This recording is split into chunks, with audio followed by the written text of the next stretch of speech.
ci compétition bi ko romb rek fàddu ko ale de yaatu na te yaay borom ñi lay bàyyi xel xam nañ ne doo sa morom du Sénégal rek nekk sa gannaaw wante Afrique bi yëpp kon bu dara ñaaw gaynde bu nar dëgg décidé ku taxaw ci kanamam décédé du meru gaynde du meru golo ngeen ànd ñu ndam ne te fexe booloo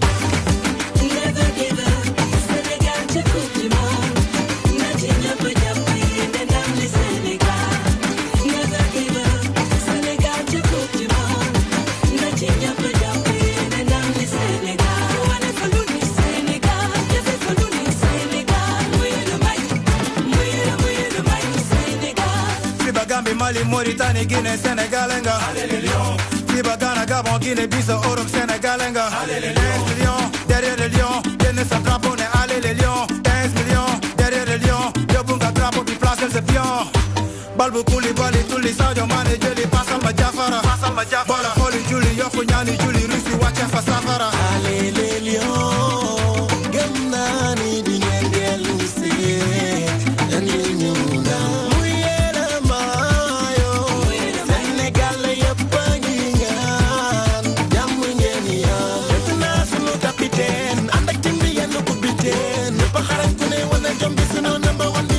Number 10.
DTV. La magie de la télé vous suit partout dans le monde avec son nouveau service disponible sur les supports Windows, iOS, iPhone, Android et tablette. La DTV sous vos yeux partout à tout instant. Avec la DTV, vivez la magie de la télé.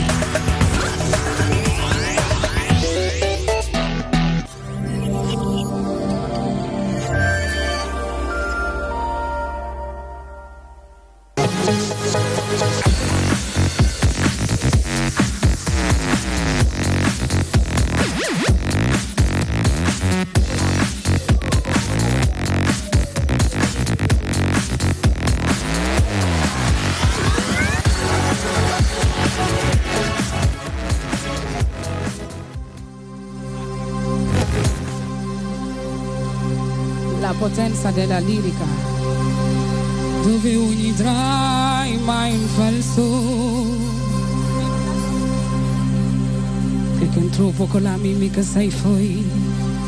puoi che diventare un altro. Così diventa tutto piccolo, anche se lo ti lai in America. Ti volti verso la tua vita come una scilia ad un'edica. Se voglio bene sai, ma tanto bene sai, è una canzone normale, che soli sangue di te bene sai. Ti voglio bene sai,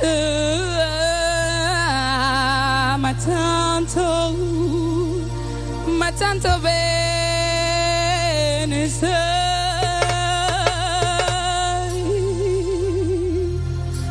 è una canzone normale, che soli sangue di te bene sai, di te bene sai.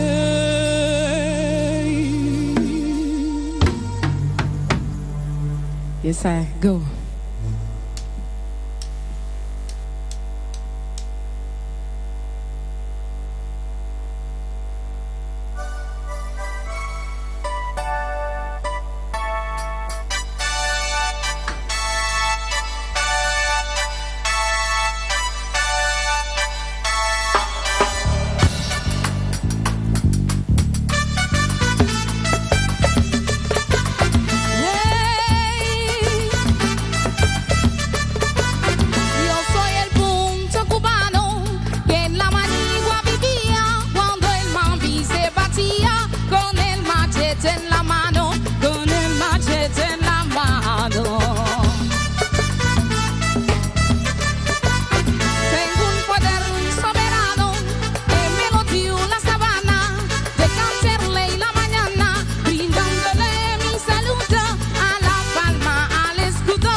Dorito, Dorito, Dorito, Dorito.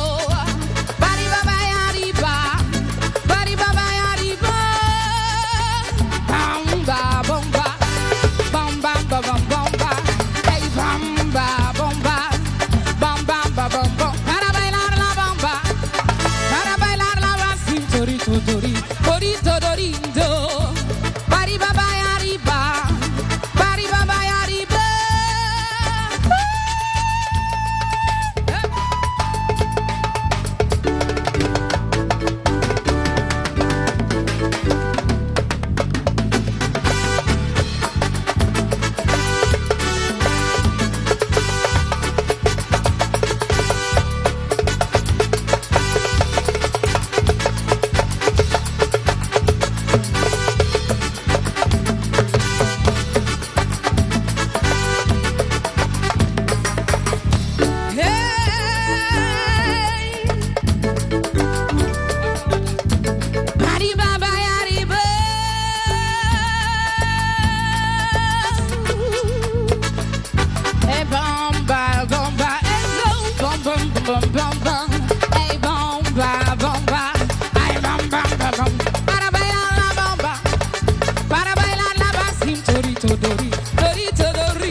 Yes. Bonsoir à tous et à tous. Bienvenue sur les antennes de la DTV. Vous le savez, l'heure est repartie de vous divertir, vous instruire, mais aussi vous informer. Ce soir, c'est Chanel, une déesse de la musique sénégalaise, bien sûr, avec une voix stupéfiante. Donc, muy ndaanaan bu maga maga mag. Ci kanam tuuti dinañu gën a yaatal ndax Alaaji Sala mu ngi fi,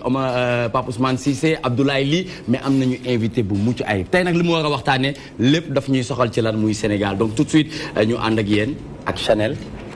Nicolas, d'accord, on y va. Très bien, on y va. Merci beaucoup.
Voilà, très bien. Donc, mesdames et messieurs, encore une fois, merci de nous recevoir, bien sûr, de nous recevoir chez vous. Et comme nous l'avons dit, ça sonne. Donc, le rendez-vous incontournable qui se déroule du lundi au vendredi, 17h-19h, ñu ci ànd ak ay ndaanaan ngir ñu waxtaanee lépp li nga xamante ne soxal na askan bi. Tey nag gis ngeen Chanel artiste chanteur la ñu àndal muy def world music maanaam variété lay def. Donc, ci kanam tuuti dinañu waxtaan ak moom ngir gën a xam bien sûr moom mooy kan. Dinañ ànd ak aussi Pape Ousmane Cissé 1 pour 2 bi nga xamante ne li ko tax a jóg mu jëm ci actualité politique, sociale et économie. Ce soir, Pape Ousmane reçoit monsieur Pape Djibril Fall, muy journaliste di liggéey foofu ci 2STV. Tey nag muy suñu gan ngir ñu waxtaan ak moom lu jëm ci Sénégal et ses systèmes ou pratiques politico-sociales qui freinent son développement. Comment changer la donne? Donc ñu am xel bu yaatu ne moom ak xam-xam bu màcc bi mu am machallah. Donc gis nañu liggéey bu am solo bi nga xamante ne moom moo ngi koy liggéey sur li nga xamante ne moom la ñuy wax la télévision autrement muy 2STV. À travers ses chroniques Pape Ousmane tànn ko ne moom dina waxtaan ak moom ñu ngi xool rek xam-xam bu màcc boobu noonu naka la ko sénégalais yi di jàngatee tey ndax am na yu bëri yoo xamante ne dinañ ko waxtaanee. Abdoulaye Ly mu ngi ànd ak ñun comme tous les lundis l'homme de la technologie ngir mu ñëw ci actu tey nag ñaari actu la indiwul chronique. Tey nag nee na li muy waxtaanee mooy la feuille furtive qui rend invisible aux caméras infrarouges des drones. Beneen bi ci topp muy actu 2 le plus grand orchestre de robots au monde. Donc moom dina ci ñëw waxtaan bu baax a baax. Ñu ngi ànd ak aussi Serigne Cheikh Ibra Diakhaté mi nga xamante ne li ko fi tax a jóg mooy 14e édition du Cant Cheikh Mansour Diouf foofu ca Yoff du 28 au 30 juin 2018. Donc di ziar bu baax ku tedd kooku muy Cheikh Mansour Diouf ñu ngi koy ziar bu baax a baax di ko taalal loxo yi di wax ñu ngi wax amin yaa rabbal alamin ndax macha allah ñu ngi gis activités yi nga xamante ne moo ngi koy mëne un peu partout à travers le Sénégal rawati ci dolli ci wàllum diine. Donc Alaaji Sala Bigué Ndiaye l'ami du président de la République du Sénégal Cheikh Neer Borom ak Linguère moom it mu ngi fi ngir ñu yaatal bu baax a baax li nga xamante ne mooy avis du jour ndax c'est le doyen et il est devenu un imam ndax chaque jour il faut que ma koy fàttali ndax ñu bëri dañuy fàtte ne alaaji imam la waaw te fàtte moom dafay xajul ndax dara yàggul ba ñu war ko mën a fàtte waaye tamit tey may jaale sama mag muy Ajaratu Soda Bousso Seck. Ajaratu Soda Bousso Seck ku ne xam na sama diggante ak moom ci liggéey bu am solo bi nga xamante ne yàgg nañ ko liggéey ci FM Sénégal 103.1 muy rajo El Hadj Bekay Mbaye ñu yàgg liggéey bu am solo moo doon noo ko bëggee du lundi au vendredi 9h jàpp 12h mu ñàkk waajuram bu jigéen ñu koy ñaanal fa mu ne gënal ko fuuf fa mu jugee que la terre lui soit légère et puis njaboot bi nga xamante ne bàyyi na ko fi rek mu nekk njaboot bu barkeel sunu borom teg ci loxo bu baax a baax a baax kon boog Ajaratu Soda Bousso Seck mu bëri mu néew dafay jeex kon Pape Ousmane nañ ko rafetal tey nag Chanel nga am. Chanel yaay faal. Chanel yaay faal. Chanelu séeréer bu mag ba. séeréeru Léopold Sédar Senghor. bu ñu waxee loolu sa xel ci ku muy dem. Yandé Codou. Yandé Codou. defe naa ne sénégalais yi bu ñu la koy présenté noonu dañuy am plaisir parce que bu ñu lay gis dañu kontaan. ñu gis une voix boo xamante ne une voix jeune mais une voix bu am beaucoup de matière mu nekk lu am solo. donc. Sénégalais yi di nuyu Sénégal yëpp di nuyu waa DTV la magie de la télé di nuyu ñi ma bokkal plateau bi sama grand yi ma bokkal plateau bi yëpp di leen gërëm di leen remercier bu baax a baax ci yaatal bi di wax ni waa Chanel moom mu ngi nii rek doomu Sénégal la. C'est une voix jeune mais une voix qui a beaucoup d'expérience après sa jeunesse. On a eu à faire beaucoup de choses dans la musique yoo xamante ni tey di suñu grand yi dañ ñu ci yaatal wan ñu ci may ñu ci xam-xam bu bëri ñu dem tamit sur le terrain exploiter ko donc tey sant yàlla daal. D'accord. Pour une carrière de combien d'années? Mais 10 ans mine de rien. Waa 10 ans waa def naa 10 ans. 10 ans waaw def naa 10 ans de carrière. Réalisation lan nga jotagum mettre en place? Un album, j'ai fait un album et je prépare le second. Il y a eu beaucoup de réalisations, il y a eu beaucoup d'expérience. Mais peut-être que li ci kanam daal mooy daax mais ñu ci yoon bi. C'était un album composé de combien de titres? De 7 titres. 7 titres? Ouais, c'était un album de 7 titres. Quelle a été la particularité de cet album? La particularité, c'était le métissage culturel entre la France et le Sénégal. Parce que si projet boobu laa génnee album boobu avec des partenaires yi nga xam ne on a eu à collaborer ensemble. Particularité bi aussi mooy jël suñu touche boole ko beneen touche nga xamante ni fusion boobu noonu day nekk loo xam ne ça va être exportable et que suñu dëkk tamit dinañ ko mën a consommer. Très bien, merci beaucoup Chanel. On y reviendra tout à l'heure. En attendant, passons à l'actualité de l'internet appelée Actubuzz ndax am na yu bëri yoo xamante ne dinañ ko gën a yaatal tey ak nit bi nga xamante ne Sénégal am na ko foofu ci Russie face ak Japon muy 2-2 ñu bëri naan seen dimanche yàqu na wala yàqu lu mu ci munti doon nañ seetaan lii te dellu sur ce plateau.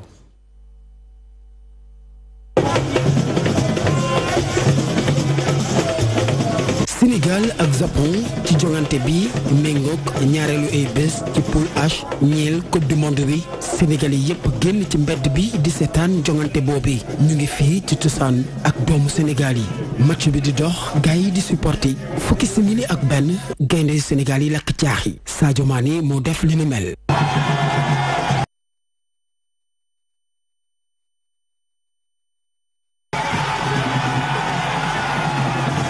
jongante bi di wéy Sénégal yi teggi seen tànk fanweeri simili ak ñett japonais yi daal di égaliser Takashi Inui moo def li ni mel.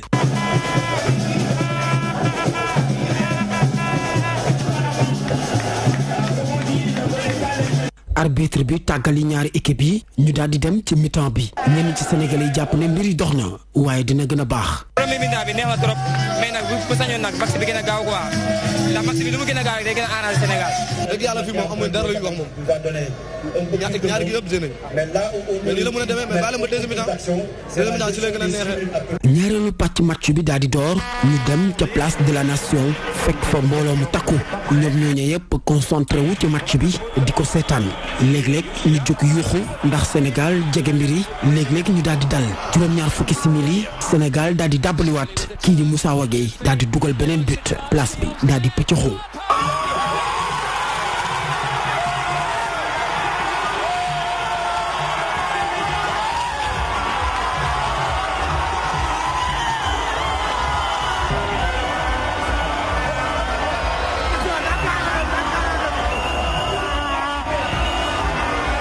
mbégte moomee yàggul li ko waral mooy juróom-ñaari simili lañ ci teg ñii di doomu Japon yi daal di égaliser waat Keisuke Honda moo lakk caaxi. ñaari équipe yi kenn ku ci nekk dugal ñaari bal match bi di wéy Sénégal yi am yaakaar ba léegi ne équipe bi dina gagné occasion yi bari waaye ca mujjantel ga jurul dara ñaari équipe yi tembo ku nekk dugal ñaari but match bi daal di jeex askan bi daal di békk waaye itamit di jàngat match bi. kontaan nañ ci gars yi def nañ li ñu man mais xam nga rek nii moom moo gën defet waaw kontaan nañ loolu ci prestation mais benn affaire boo xam ne bëgg naa ko souligner tamit muy Khadim Ndiaye na bàyyi tulli tey passé léegi football moo dépassé tulli c'est du beau jeu mais équipe yi bon dañoo tolloo doole quoi c'est que j'ai vu aussi li may suggérer mooy sincèrement ñun équipe africaine yi 4-4-2 la ñu xam on devait jouer sur le même système que avec Pologne parce que boo xoolee on avait un problème de milieu de terrain. boo gisee tey match bi demee noonu xam nañu carrément match bi du yomb le Japon moom moo gagné Colombie donc xamoon nañu carrément nekkul équipe bu ndaw donc il faut mu demee nii mais am nañu yaakaar bu baax a baax ci suñu équipe bi parce que wanewuñu yaafus dañoo wane jàmbaarte wane ngóore vraiment jusqu'à la fin du match seulement bon xaw nañu nelaw tuuti parce que munoo devancer toujours adversaire bi nga koy bàyyi mu lay remonte mu lay kii donc vraiment loolu ñuy déplorer un peu. coupe du monde baa ngay woy Sénégal ba léegi ci biir ngir teewal nag ñi di waa Afrique gannaaw ñetti dëkk yi nga xamante ni éliminé nañ leen ba noppi mu di Maroc Égypte ak Tunisie Sénégal ak Nigéria ba léegi ñu ngi ci jongante yi ñetteelu match bi moo fas yéene leeral mbir yi ci diggante Nigéria ak ñi di waa Sénégal.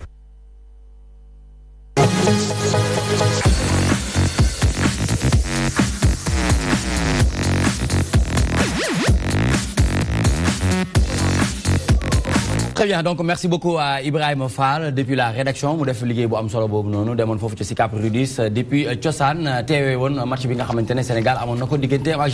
Japon 2-2 la ñii am nañu déception ñii am nañu espoir ba tey lu mu ci munti doon ñu partagé ko sur ce plateau. Nous allons démarrer avec Pape Djibril Fall en tant que journaliste. Merci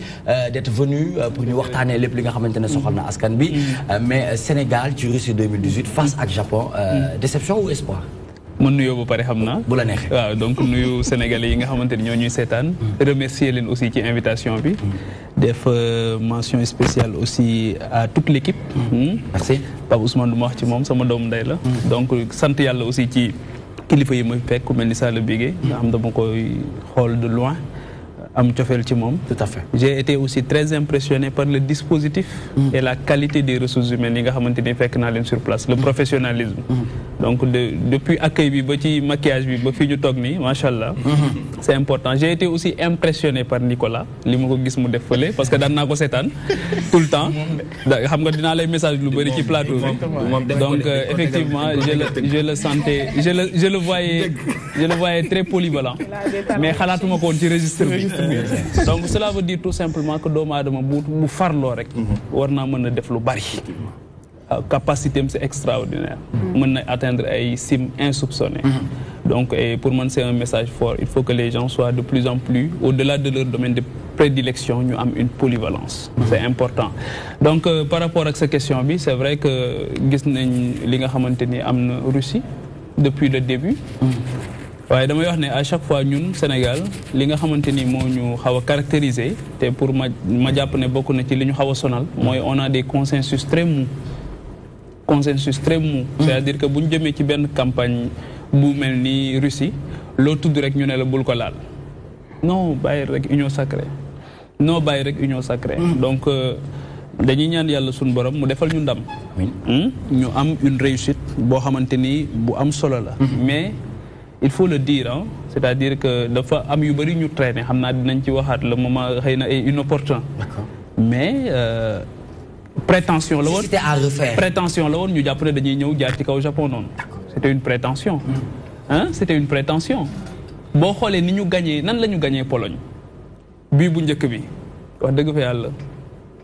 je veux pas être méchant mais gis nañ ni mu demee deuxième but bi Mbaye Niang était presque hors du jeu il n'était pas tenu en compte par l'équipe adverse fële la nekkoon ci biti ñu def benn kii di remettre balle bi mu daw jël ko donc nekkul benn travail boo xamante ni bu liggéey nañ ko ba mu aboutir ci loolu c'est-à-dire moo tax ma ne ñun dañuy xaw a taf yëngal parfois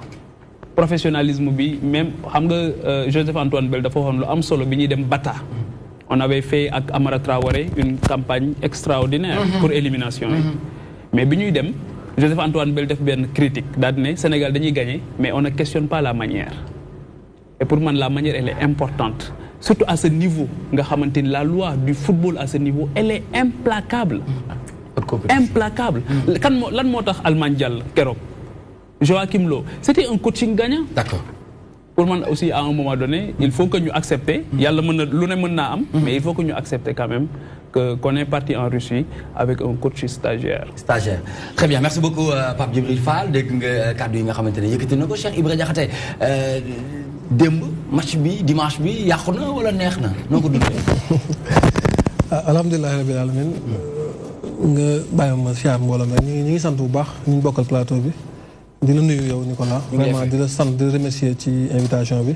di siyaare suñu kilifa gi nga xam ne moom lañ teew fi muy Cheikh Mansour Diouf di ko ñaanal mu yàgg fi loolu tawér amiin yàgg ba loolu bon comme ni ko ñëpp di vrai Sénégal joué nañ match nul nañ mais bon li ko sëñ bi sànq waxee rek bilan comme que tel na nañ concentré wu ci match contre Colombie jéem a fexe gagné mais bon boo analyser match bi aussi gis nañ ni am nay failles au niveau du milieu am nay failles au niveau de la défense am nay failles au niveau du gardien bon yaakaar naa Aliou Cissé comme que moom lañ tabb pour mu régler yooyu ak gars yi ko wër xëy na ñu ngi ci xalaat pour xam ban solution lañ ci wut pour match bii di ñëw li wóor daal mooy match bii moom du yomb li ko waroon a yombal mooy ñu génn ci match bi passé ndax li doon gën a yomb mooy ñu ñëw ci Colombie ak vraiment le ticket mais comme que demee na nii ñu ñaan rek muy qualification bu assuré non vraiment bi moom mooy suñ premier final mën naa ne premier final la contre Colombie ñu ñaan yàlla rek ñu may su ndam bu ko defee ñu amiin Pape Ousmane dégg nga li nga xamante ne yëkkati nañ ko diggante premier match bi ba ci deuxième match bi ñu bëri jàppoon ne Japon war na mën a nekk mais mu am consultant yu def jàngat ne Sénégal boo xoolee ci 90 minutes yi wala 94 minutes yi 20 minutes la ci jot a fi 20 minutes la ci joué Nicolas loolu laa bëggoon sax ubbee parce que boo xoolee ñun suñu match bi ñu génn ci suñu fond de jeu man loolu laa njëkk a rafetlu avant yenn légèreté yu ñuy wax soo ko comparé Sénégal ba woon ak fi ñu ci toll c'est vrai que ne benn liggéey bu am solo boo xam ñu ngi ko ciy def il faut que ñu saluer ko quoi qu'on puisse dire même bu fekkee am nañ coach boo xam te ne coach stagiaire la il faut reconnaître que ni am na liggéey boo xam te ne tey quand même soo xoolee Sénégal man foofu laa doon xaaree chaque fois loolu ma ne coach stagiaire mais mu ngi mondial mu ngi mondial et d'ailleurs lu ñuy saluer parce que moom rek moom mooy disons du ma wax black waaw exactement mu yegg si li ma bëgg wax foofu Nicolas mooy que ni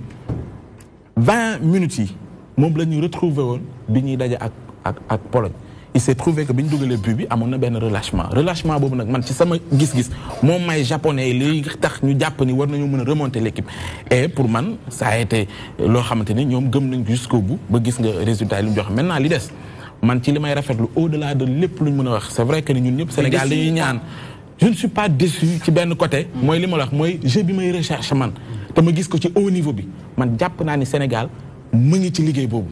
li des mooy xam nga chaque fois dañ ko wax dañuy wax ni ñun Sénégal suñu problème mooy tabax am équipe boo xam ne tey mën nañ ko yóbbu ñu ni kii kat ci domaine boo mënti xool xel mën na ci dal exactement pour man Aliou Cissé loolu réussir agum maintenant li des mooy que ni mën ñu toog kët ñu jonni parce que au niveau la ñu wax ñu am équipe boo xam ne mën nañ ko méngal à la trempe de yenn équipe yi nga xam ne quand même bokkuñu pour man foofu la liggéey bi ne maintenant il faut applaudir xam ne am na ay individualités yoo xam ne tey bu ñu leen mettre en confiance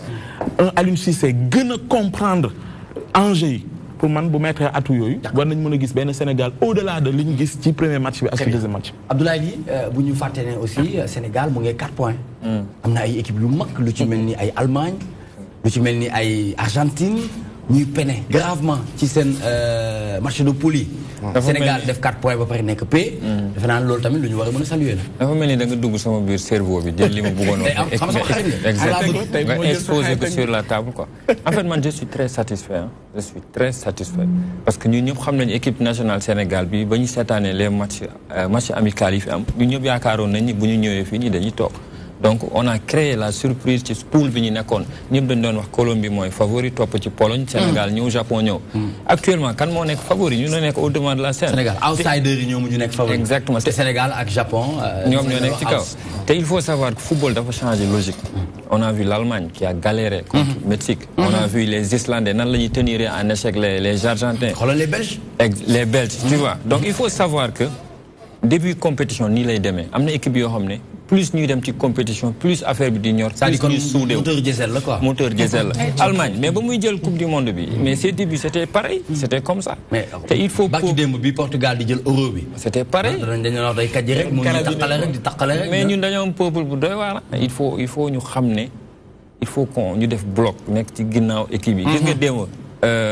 Panama ak nu mu tudd Angleterre. Waaw. mais Panama bu ñuy dugalee seen benn but boobu contre 6 bële dañoo jubilé ba seen président dëkk dafa génn di jubilé ak ñoom. parce que ñoom loolu mooy seen objectif. Argentine bi nga xamante ni benn point lañ am. ñëpp ñu ngi def bloc. jàpp ni dañuy qualifié ñun ñu am 4. qu'est-ce qu'on veut d'autre. lan lañ bëgg. mais nañ sant parce que coupe du monde bii passé dañoo dóor premier match nul deuxième nul troisième génn te teewul dem nañ ba quart de finale. te moom subit moo ñu génnee. heureusement moo ñu génnee man. Aliou Cissé macha allah dama koy saluer quoi malgré qu'il fait trop d'erreurs. il fait énormément d'erreurs et il n'est pas le seul coach qui fait des erreurs Joachim Low il a fait combien de coupes du monde il fait des erreurs donc nañu accepter ñu xam ne on a une bonne équipe individuellement ñu ñoo ëppale. quoi qu'on dise ci mondial ñu ñoo ëppale ay individualité mais collectif bi il faut ñu jàpp ci. très bien exactement. seetaan naa ko. noo ko dundee. j'avais trop de pression d'autant plus que dama def benn morceau pour Lions yi pour encourager leen et tout. d'accord morceau bi xanaa vidéo bi génnagul. génn na kay bien sûr. kon indil nga ñu ko. waaw ñëw na vidéo baa ngi fi. donc je suis à moitié satisfaite même si je suis pas experte en foot xam naa ni bu ñu gagné woon démb ça allait être moins de pression pour la suite quoi. loolu lañ doon ñaan yàlla mais quand même sant yàlla. sant yàlla parce que waaw gis nga nii nga participé. waaw nii laa participé. waaw di leen sarga parce que ñun loolu rek lañ mën en tant que artiste porteur de voix mooy di leen encourager di leen wayal di leen jat di leen kañ bu baax a baax a baax mais démb ñëpp bëggoon nañ ndam comme que yàlla noonu la ko dogalee nañ ñaan yàlla suñu diggante ak Pologne rek yàlla may ñu ndam waaw Colombie Pologne jàll na waa Colombie ma ne ko mais attention waaw Colombie inchallah wane na boppam mel na ni le moteur diesel moom tàkk na parce que am na noo xamante ne wane na ko démb mais ñu bëri tamit ñu ngi doon wax alaaji ci remplaçant ñu ne bi muy dugal Mame Birame ñu ne am na yeneen 4 puissances ñu bàyyi ci banc bi en tant que attaquant. très jeune efficace. waaw xam nga man côté coaching bëgguma ñu boole ma ci limu entraîneur sénégalais yi parce que dañ ni moom Sénégal dafa ñëpp donc parce que am na ci taxawaay man laay wax parce que bu fekkee xam nga football nga mos a football problème mu taxawaay lañ am parce que man dama jàpp ni ñu départ suñ contre Pologne 4-4-2 bi ñu defoon moom laa jàppoon moom la ñuy defaat mais dafa ñëw di 4-3-3 taxawaay milieu de terrain bi toujours suñu duel yëpp dañ ko ñàkk. man foofu laa gis. ba Cheikh Kouyaté di yegg si. voilà ci la ñuy commencé. donc xam nga football bi léegi dafa dëkkatul fenn. football bi léegi li am Afrique mu am Europe gars yi léegi dañuy dóor dal dañuy dóor jaas yi dañuy gor dañuy dem ba jeex football bi léegi moo toll foofu. amatul sentiment ci ay vidéo. voilà léegi nag maanaam guerre na saf mondial. d'accord suñu taxawaay milieu de terrain moom mooy suñu problème. suñu match contre Pologne xoolal suñu latéral droite bi flanc yi foofu la doon jaar. Wagué wala Sabali. ñaari match yëpp. waaw Wagué mooy latéral bi la Wagué. moo dugal démb waaw. moo dugal démb. gis nga suñu deuxième match. foofu dañ ko réparé. pour wan leen moteur diesel bi ngay wax. Aliou Cissé d'accord bon coach la boo xam ne mën naa ni par rapport ñi fa nekk. moom moo ci gën a nekk bon pas local mais maanaam moo ci gën a tuuti niveau daal ci ni ma ko wax. moo tax sóoraale wuñu ko. te gis nga fekkee nit ki dañ ko sóoraale à chaque fois mun na def surprise. keroog fii newoon naa leen man nii ñuy demee sax moo ma gënal. ñuy tëñëx dem ba def surprise xam waxat naa ko fi avant mondial bi di ñëw. jusqu'à présent loolu laa gëm. parce que ñun heure bu ñu defee favori rek. dañuy dóor xoolal Japon dañu dóor bu dee ci wàllu moyenne japonais yi ñoo ñu ko ëpp. bu dee ci wàllu mënti doon. expérience également mais pourquoi nag ñun ñu jàpp ne dañuy dóor Japon. mais c'est parce que tout simplement ñenn ñi dañu doon wax ne que bi ñu dugalee premier but bi. amoon nañu opportunité. mu créé benn pression foofu laa doon dugal 2 buts mën a wéeru. foofu mooy taxawaay bi nag. dañu dugal benn but lâché. suñu milieu de terrain di flotté. am na benn moment gis nga Aliou Cissé bi muy woo Gana Gueye. laa ne am nañ problème. man dama gis mu woo ko rek. xam nga foofu lan la ko doon wax ci couloir yi. te match boobu nekkul woon ci couloir yi ci milieu de terrain bi la woon. xam nga fekkee yow xam nga football nga jaar ci football. am na entraîneur bu wootee wooy joueur bi rek ci milieu ku nekk ci milieu bi wala ku nekk ci attaque wala ku nekk défense bu ko woowee di nga xam ne kii lii la ko war a wax. problème boobu lan te gis nga vidéo bu ñëwaatoon nga gis Aliou Cissé ni mu koy waxee. foofu ci flanc yi la ko doon te moment boobu nag. problème la bu milieu de terrain lañ am mais nag sport gagné. mbaa ñu gagné la. mbaa match nul la match nul nan jàpp dafa bokk ci sport. Sénégalais yi nañ def loolu seen bopp dóoruñu ñu. dañu match nul 2-2 léegi nag li sëñ bi wax sànq. nan jàpp ne suñu contre Colombie bii di ñëw mooy suñu final. psychologiquement na ko ñëpp def seen bopp ñëpp jàpp ci ñu pousse équipe bi mu dem. loolu mooy njariñ bi quoi mais fi ne nii am na nu ñuy critiquer sax critique bi su baree. ñun dañ leen teg pression bu metti quoi te dootu. très bien loolu yëpp ay façon ñaax la rek encouragé leen ngir ñu xam ne toute une nation ak ñoom seen ginnaaw. di leen ñaanal suba ngoon guddeeg bëccëg ngir ñu mën a am ndam. Fall da doon wax léegi nii mooy équipe bi muy gagné mais façon ak manière bi muy gagné muy li Antoine Bell waxoon. donc je pense que ci cadre boobu noonu ngay waxee parce que ñu dugal benn ñu égaliser ñu dugalaat beneen ñu égaliser gars yi ñu ne bu ñu ko jàppoon noonu ba géewee noonu lay demee donc ci classement bi rien à reprocher ou y a quelque chose à reprocher. en fait xam nga li suma papa wax léegi Sall bi dafa am solo mooy que mu ne bëggul bokk ci lot d'entraîneurs yi Sénégal ñëpp entraîneur lañ mais dans tous les pays du monde yi nga xamante ni football daf leen seen dëkk dafay nekk à ce niveau de compétition. C'est-à-dire que ce qui aurait surpris mooy que ñëpp noppi ci bañ ci wax. il faut que les gens donnent leur avis. léegi à des registres différents ñi nga xamante ni dañu nekk par exemple des hommes de médias wala des journalistes des professionnels de la communication tout court il faut que ñu xam ne dañu am benn rôle bu ñu war a jouer en amont comme en aval comme pendant mais demal nga jël réew bu mel ni France. mais dañ ciy gis joueurs yoo xam duñ tudd yenn journalistes yi. effectivement dañuy xuloo ak ñoom. duñ leen tudd. waaw ñu ngi dégg même nii rek y a un cas avec Pogba. exactement parce que xam nga lu tax lool parce que pour man le drapeau national est extrêmement important. tey jii boo gisee les sud-américains là wala nga jël yenn réew yu mel ni Nigéria ak yooyu. gis nañ keroog Moussa ni mu démultiplié woo. c'est-à-dire que il faut aussi que ñu xam suñu ban rapport la ñu am ak le drapeau national. ak nan la ñu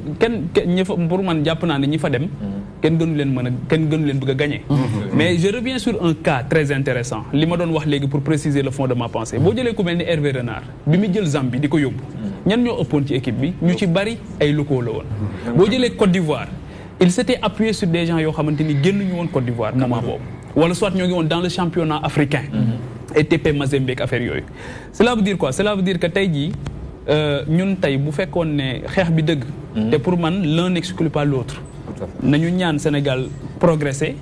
le maximum possible. mais de l'autre côté aussi je pense qu'on a un problème d'infrastructure. je pense qu'on a un problème de détection de talent. de formation tey boo jëlee ñaari grenier yi ñu am. ci ni ma ko mën a waxee muy jàmbaar ak génération foot gëw ma ne ñoo ngi ci équipe nationale bi. mais am nañu ay pro yu fi nekk. yoo xamante ne ci équipe yi ci formation yooyu la ñu génnee. non exactement c'est-à-dire que gis nga cette dimension locale là. gis nga buñ ci xeex bu métti pour mu nekk une réalité. am ay infrastructures yoo xamante ni ci ndaw yi lay commencé jëm ci mag. nekk fii ci réew mi. mu wóor leen ne bu ñu gañee fii la ñuy ñibbisi. gis nañ dem nañ campagne Gabon. am ci ñoo xamante ni dañu gañee jaar noonu dem ñibbi. ñëw campagne Gabon indaale seen kinésithérapeute. ñëw campagne Gabon di préserver say tànk. d'accord parce que y a une injonction boo xamante ni. club bi moom mooy mais Omar Pène woy na ko. l'ambassadeur de la l'ambassadeur il a dit ci club yi baax nga koy ràññee. mais club yi baaxee équipe nationale ba dëgg. équipe nationale yaa ngi fàttaliku. ce qui m'intéresse beaucoup plus dans cette affaire là mooy élément yooyu ma jàpp ne c'est fondamental. su fekkee ne dañu bëgg a am campagne boo xamante ni même bu ñu toogee premier match wala deuxième match dinañ xam ne am na travail boo xamante ni def nañ ko. waaw parce que pour man il faut couper les racines du mal. très bien te yooyu yu ñuy traîner la. te il faut que ñu kii. merci beaucoup Pape Djibril Fall journaliste moom mi nga xamante ne tey moom la ñu am yéene waxtaan ak moom lu jëm ci actualité le Sénégal et ses systèmes ou pratiques politico-sociales qui freinent son développement comment changer la donne dinañ ci ànd ak Pape Djibril Fall mais aussi dinañ ci ànd ak Cheikh Ibra Diakhaté moom tamit du ñàkk muy joxe ñu ci xalaatam par rapport ak situation bi ñu xool rek réew mi naka la ñu war a mën a def parce que je pense que am nga ay stratégie yu bëri yoo xamante ne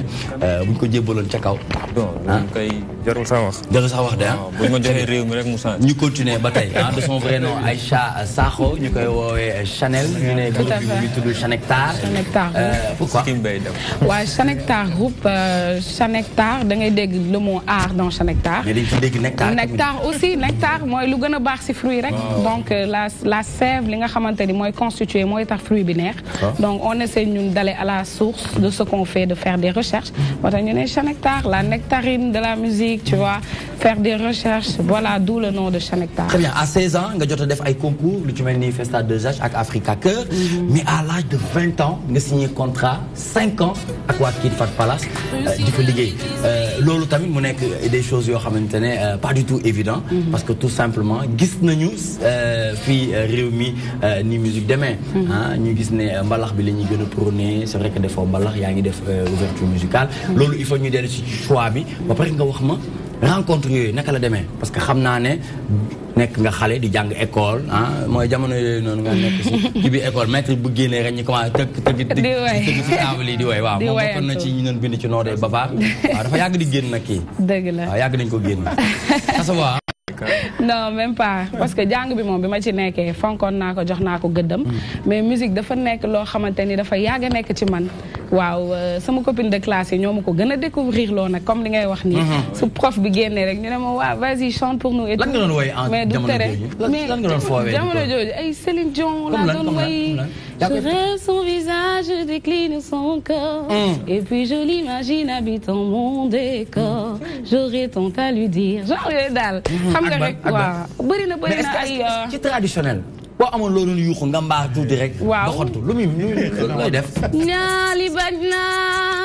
daaro Fatma ak Jobok ñaali baj na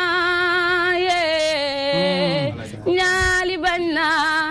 Salo Fatma xure ñaan waaye pour dire ñun dañuy def variété nationale dañuy def variété internationale parce que bu ñu nee Chanel rek à travers les milieux où je joue comme ay King Fat il y a des publics mixtes da nga ciy gis nationalité yu bëri donc on essaie de satisfaire tout le monde et de toucher la sensibilité de tout le monde et puis culture bu jógee feneen ñëw Sénégal ñu wan la ni ñun tamit on sait faire ça on pourra te satisfaire à travers ce qu'on fait mais du tere li ñu moom li nga moom déjà jarul nga koy jàng parce que fii xale boo fi yee waaw xale boo fi yee mu tëggal la rëm tëm bi tëm wala n'importe quoi mënul tëgg Abdoulaye lii nii waaw mu ngi noonu defe naa jaba ji rek lay feccal te fecc boobu jaba ji rek la doy mais loolu tamit mais ku nekk tamit yaa xam nooy tojee sa bopp ji nax de mën na ko de mais gars yi ko gis kii du ko toj de da koy xaaj mais 2013 nga génne album synchro mais album bi mën a dem à l'international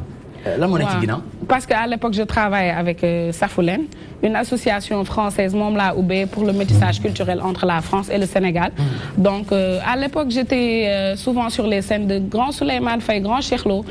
Ils m'ont découvert là-bas. Nous commençons à liguer ensemble. Donc,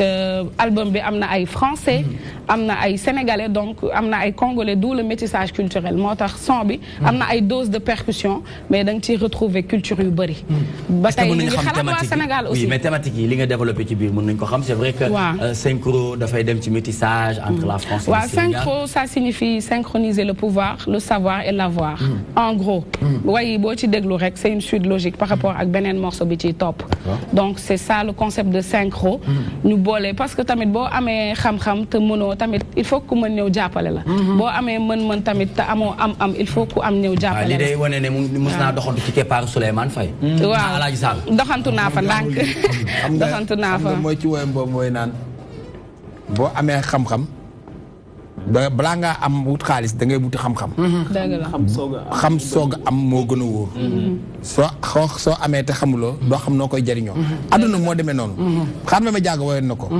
nee na doole yërmande ko tax a jóg. xam-xam xamlee ko tax a jóg. mën-mën jëfu ko tax a jóg.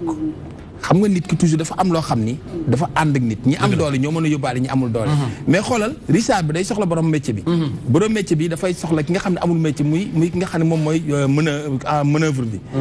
ki nga xam ni même mooy manœuvre bi dina soxla koo xam ne da koy indil ndox ki àdduna chaîne la. moo tax toujours ñi am doole ñoo mën a yóbbaale ñi amul doole. saaku ceeb bi sax boo ko jëndee teg ko ci buntu kër gi ni ko amul doole di ci lekk kon ñu ci sa doom ji nga bëgg ci kër gi ci lekk. dëgg la àdduna yërmande ko tax a jóg. dëgg la c'est important. Très bien maintenant milieu musical bi. Ah, milieu baa ngi de Nicolas yow yaa ma ko gën a xam parce que tu as des talents de batteur là tu vois. mais instant yi taxaw moom taxawaayu talent batteur. non mais tey moom gars yi yëpp nga impressionné fi nga génn ci drum sa dafa extraordinaire même man. donc tu vois milieu bi mu ngi nii rek ñu ngi on s'accroche boo amee gëm-gëm.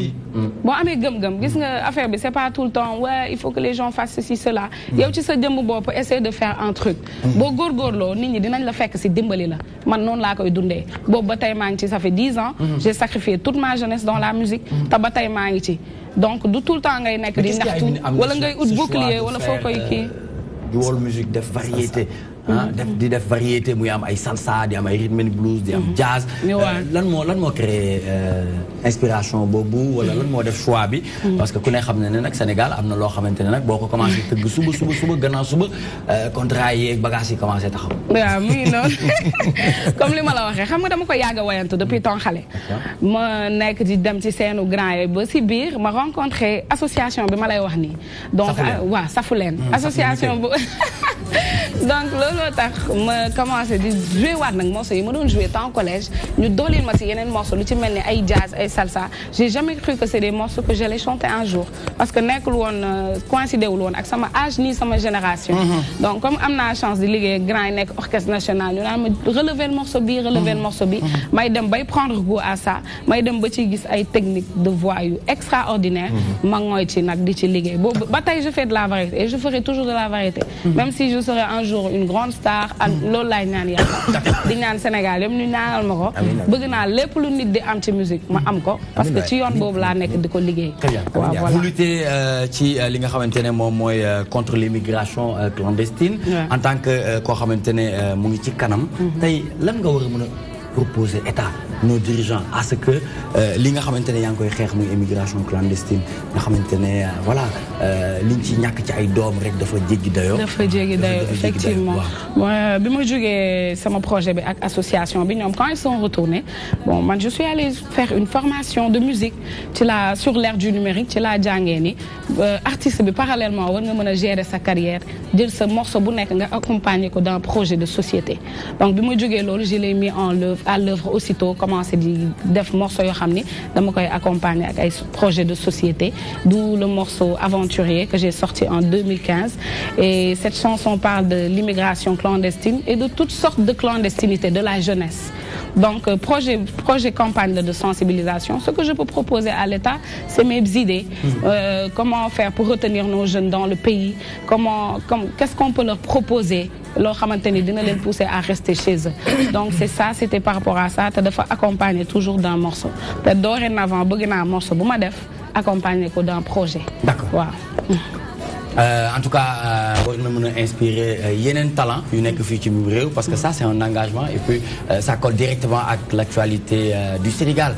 Vrish Varash xaw ma nee nañu yow temps yi da nga ñàng trop temps yi da nga changé dégg naa ah ñu ngi lay dakkantalee ay woy ak ay fecc yu bees sax yu kenn xamul. waaw yow léegi.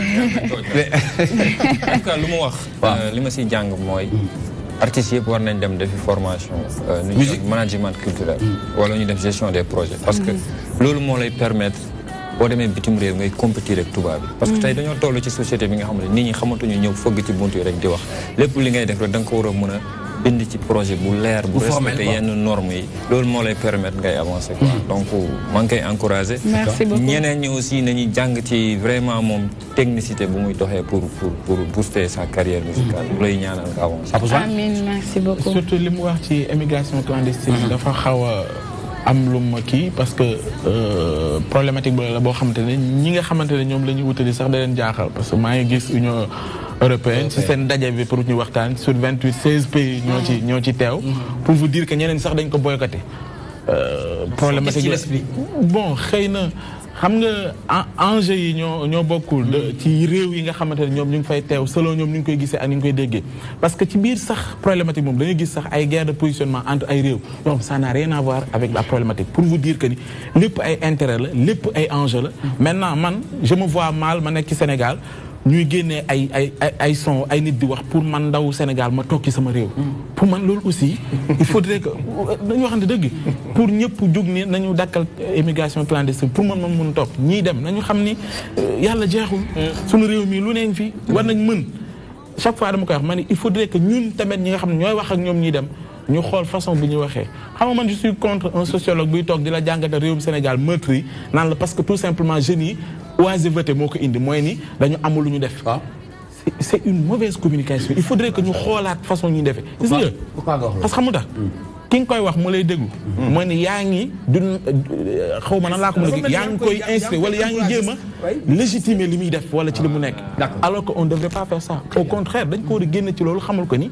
am na ay ndaw yu mel ni yow yoo xamante ne jamono toll woon na amuñu luñ lekk amuñu luñ naan di gis seen famille nekk ci ay jafe-jafe yu métti ñu takk laxasaayu ne man lii dinaa ci génnee sama waa kër mooy bu jaree ma doxee Bambey ba université Cheikh Anta Diop pour que nii la may defi ëllëg dana ma war a jariñ sama réew jariñ sama famille war naa ko def mooy sacrifice boobu noonu ñuy demander à tout un chacun te muy suñu ndaw pour man foofu la ñu war a accentuer suñu communication. Merci beaucoup Pape Ousmane Cissé Ndiarmew xam nga moom nag boo ko mais quand c'est clandestine c'est pas bon. Quand c'est clandestin, on n'a pas dit immigration, mais clandestinité. C'est ce qu'on a dit, pour préciser. Loolu baax. Clandestin moom baaxul. Très bien. En cela, vous avez eu à obtenir votre diplôme de musique à l'ambassade d'Espagne. Voilà, c'est la formation Musica 2.0. Waaw. Maa ngi joué Viking actuellement 2 fois par semaine maa ngi au Viking formation boobu ça s'est passé à l'ambassade d'Espagne formation boobu moo tax mu mën a à chaque fois bu ma defee son ma accompagné ko d'un projet foofu laa jàngee loolu yépp donc j'étais avec beaucoup de collègues artistes. naka la ñu mën a def ba tey artistes yi di topp li ngay def nii. jàngi gëstu bi. jàngi lan mooy message bi. jàngi nañ def ay formations. Il y a des formations qui se passent partout maintenant dans les centres partout yoo xamante ne instant yi artiste bu ci xamatul yoon bi rek yow la neex. waaw gars yi ñu ngi joxe ay informations ñu ngi jàngale waaw da ngay lire da ngay lépp looy def rek da nga ciy def recherche. waaw loo bëgg rek da nga ci war a xóotal xuus si bu baax a baax. très bien waaw man de bëgg naa moom xam nga ndax dañuy wax métier moom ak sax xamee yem. te nit moom da ngaa war a fexe rek ba mu mokk rumbax. te jàng du wees. jàng du wees damaa bëgg nit buy jàng di mel ni Abdoulaye Ly. surtout li nga xam ère du numérique. waaw gis nga. ko am xam-xam yow la neex. waaw Abdoulaye Sall bi loolu wax de Alaaji Sall nee na bateau yaa ngi ñëw. télé yaa ngi ñëw rajo yaa ngi ñëw. ku ci amul xam-xam. waaw xam nga dama ni leen. fekk na moom ay xale yu ñëw sama kër père dañu bëgg a def rajo nangam ma ne ko dem leen jàngi. ku jàng xam ku xam am. ku am man ku man tedd ku tedd tere say mbokk. rajo yeeg télé yi ñu ngi ci bateau bi di ñëw soreetul. nit dina ubbi rajo ak télé di wut ku ko waxal.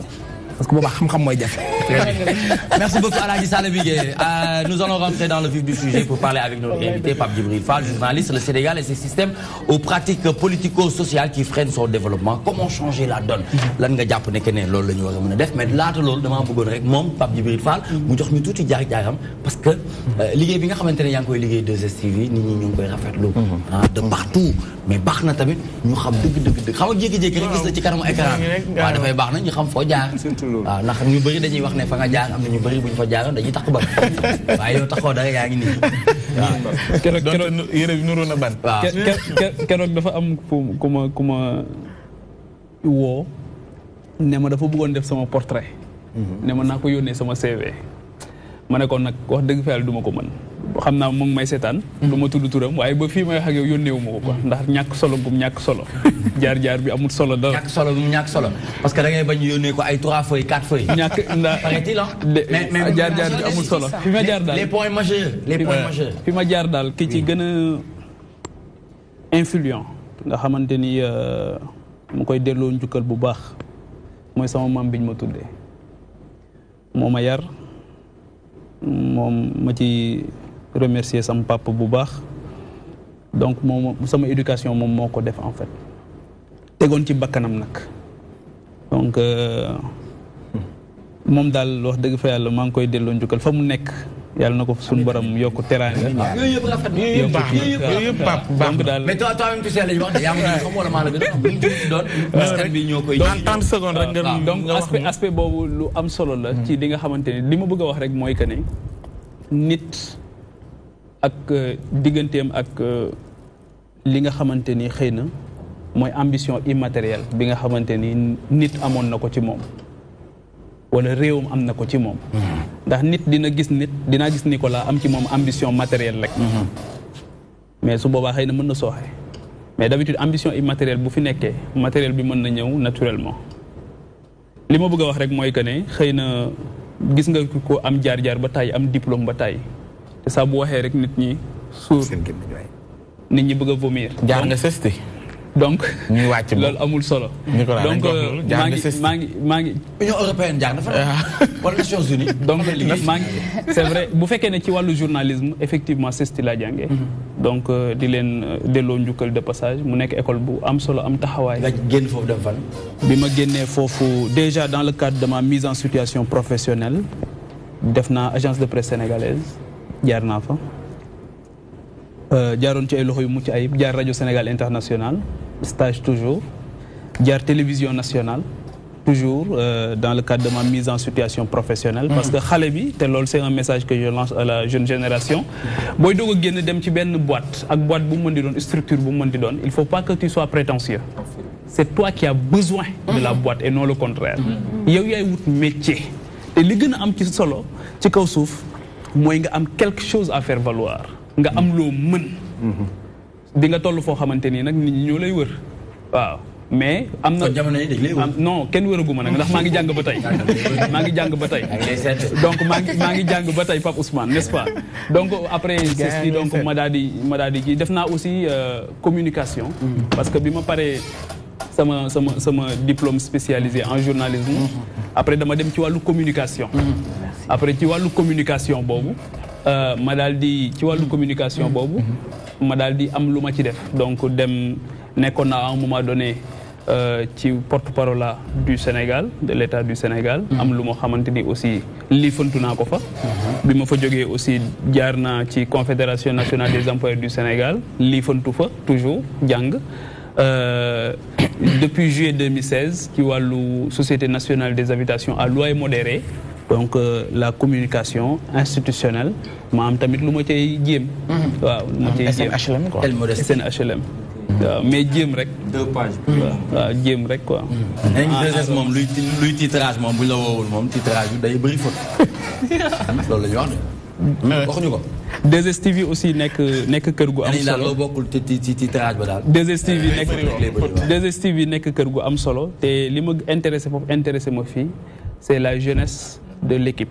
mooy ndaw ñi seen taxawaay mais ndaw ñi seen taxawaay dama keroog dafa am ku tuddee mouvement fii alternance générationnelle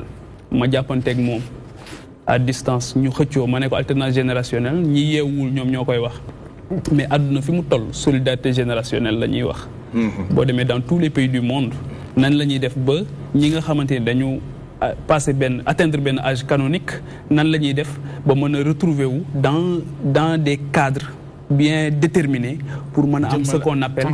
la transmission la culture de la transmission parce que boo xamul sa démb da ngay am problème après c'est-à-dire que aujourd'hui il y a des journalistes je suis désolé mais boo leen waxee tey pourquoi les policiers ont été radiés en 1987 mën nañ la ko bañ a wax boo leen waxee qu'est-ce qui s'est passé dans les élections locales de 96 mën nañ la ko bañ a wax les élections législatives de 98 mën nañ la ko bañ a wax alors que ce passé récent da nga ko war a xam tey jii ñi jàpp ne Sénégal dafa commencé 1960 yëpp dañu juum dans la réflexion xam naa dinañ ci ñëwaat ça a été un faux départ pour ñëw ci li nga xamante ne moo tax ñu woo la Nicolas je pense que j'ai répondu à la question moo bu baax sax mais da nga nangoogul li ma la wax parce que nee nañu titrage bu baaxee yaa fa jaar non jamais de la vie ëpp naa def say of sax dégg naa dañ la koy fay ëpp naa def alors li ñu bëgg a am yéene waxtaan ceeg yow pour sàkku ci leeral xëy na peut-être ñenn ñuy seetaan dinañ ni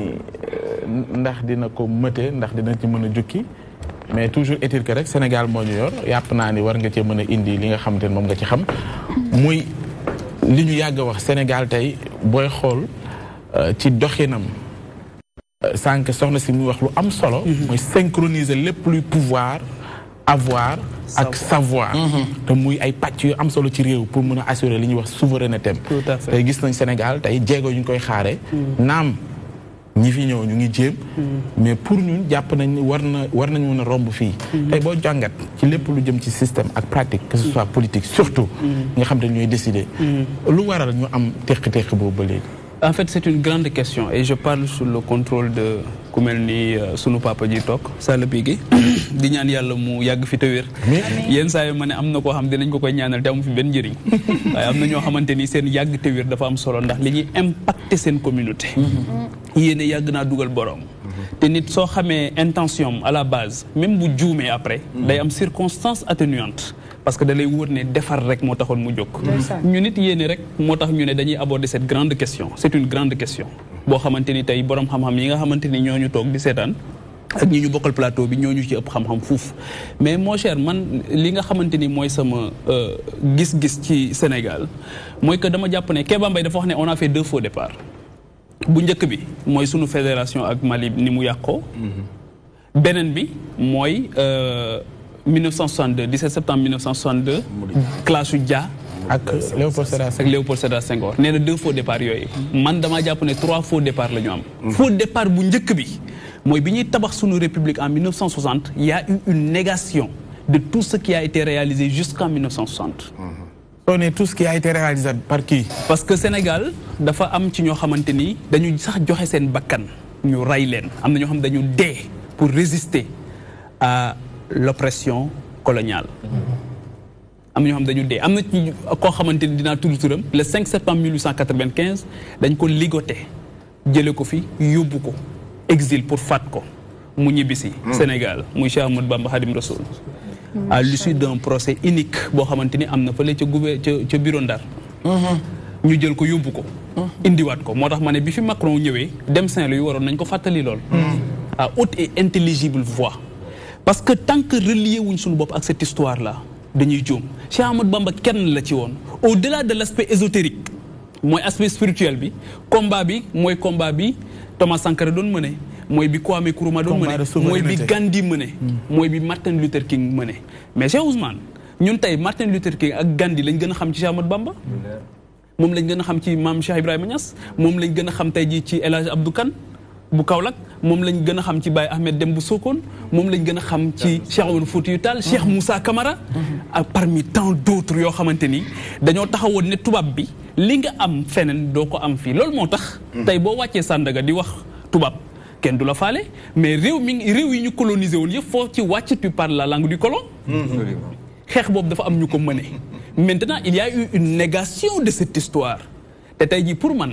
kii wax na ko Didier Awadi mu ne le patrimoine n'existe plus, on l'a dilapidé, il faut repenser tout à la base. Ma ne ko non, il ne s'agit pas de tout repenser à la base, il s'agit de projeter la lumière sur nos modèles qui ont marché, parce qu'on a eu des modèles qui ont marché dans le cadre de la solidarité, dans le cadre économique et dans tous les autres aspects. Mais c'est important, la négation de wax ñu taxaw ci. Est-ce que c'est fait à dessein wala dañu mesurer l'impact bi parce que jàpp ni Sénégal yemul rek ci jamono juñ doon xeex que ni am na benn génération bi ñu war a protéger pour que li ngay wax nii ñu mun koy dégg mën di ko véhiculer nga xam ne duñ am jafe-jafe tey pour naan dañuy reconsidérer la woon lan moo indi négation boobu ci sa gis lan li ko indi mooy xeex bi nga xamante ni gars yi mën nañ ko à partir de 1960 ñoom Serigne Mountaga Tall ñoom sëñ Cheikh Mbacké Gaïndé Fatma Cheikh Tidiane ñoom sëñ Cheikh Ahmed Tidiane Sy sëñ Cheikh Ahmed Tidiane Sy Al Maktoum, je dois rappeler que Partem mu ngi ko créé en 1959 on n'avait pas encore l'indépendance.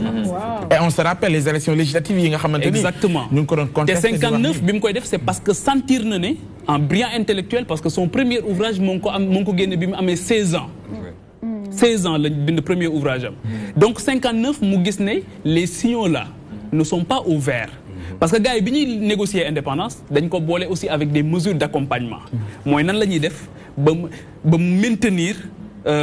la communauté même bu fekkee ne république lañ koy tuddee mais communauté lay doon ndax ñun ñoo leen di jox ñi koy doxal. mais baax na aussi je dois rappeler Pape pour ñu gën a kii parce que damay bañ temps bi ñu lekk te li ñu bëgg a wax yëpp du ñëw mooy que ci armée yi ñu amoon parce que ku mel ni Cheikh Tidiane Sy on se rappelle même parti bi mu koy teg amoon na benn modèle de société bu mu jàppoon ni Sénégal ci la war a mën a reposer wu tey bu ñuy xool ñu mel noonu ñu ngi wax tout récemment ay Thierno Souleymane Baal ñu ngi wax également ci la charte de Mandé bi nga xamante ni jàpp nañ ne am na constitution yu bëri notamment France yoo xamante ne moo leen inspiré depuis 1222 mais gis nga révolution Torodo rek laa la bëgg a wax xam nga léegi dama wax ne tey jii ñun notre grand défi de notre génération boo jëlee les 68 ans je n'ai rien à voir avec eux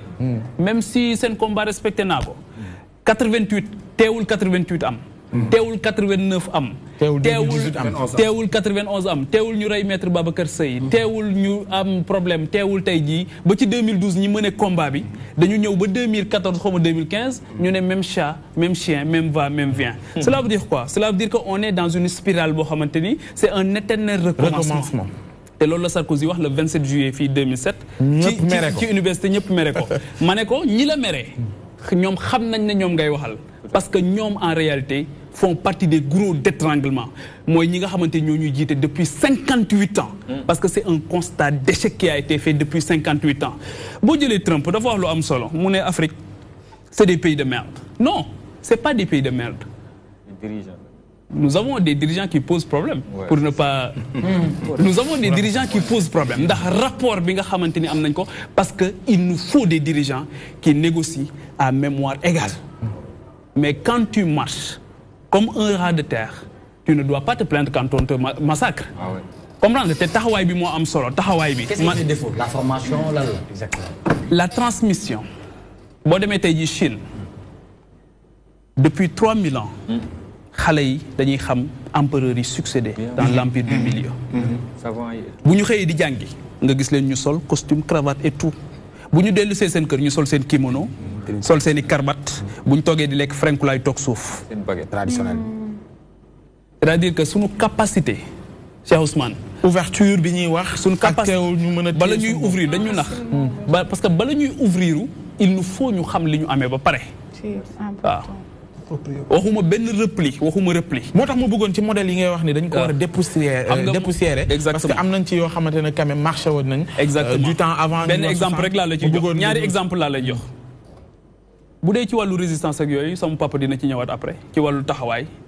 mais li nga xamante ni am na dama lay jox benn exemple sëñ Cheikh Ahmed Tidiane Sy Al Maktoum bi nga tudd xam nga nu mu tuddee woon partem parti de la solidarité sénégalaise solidarité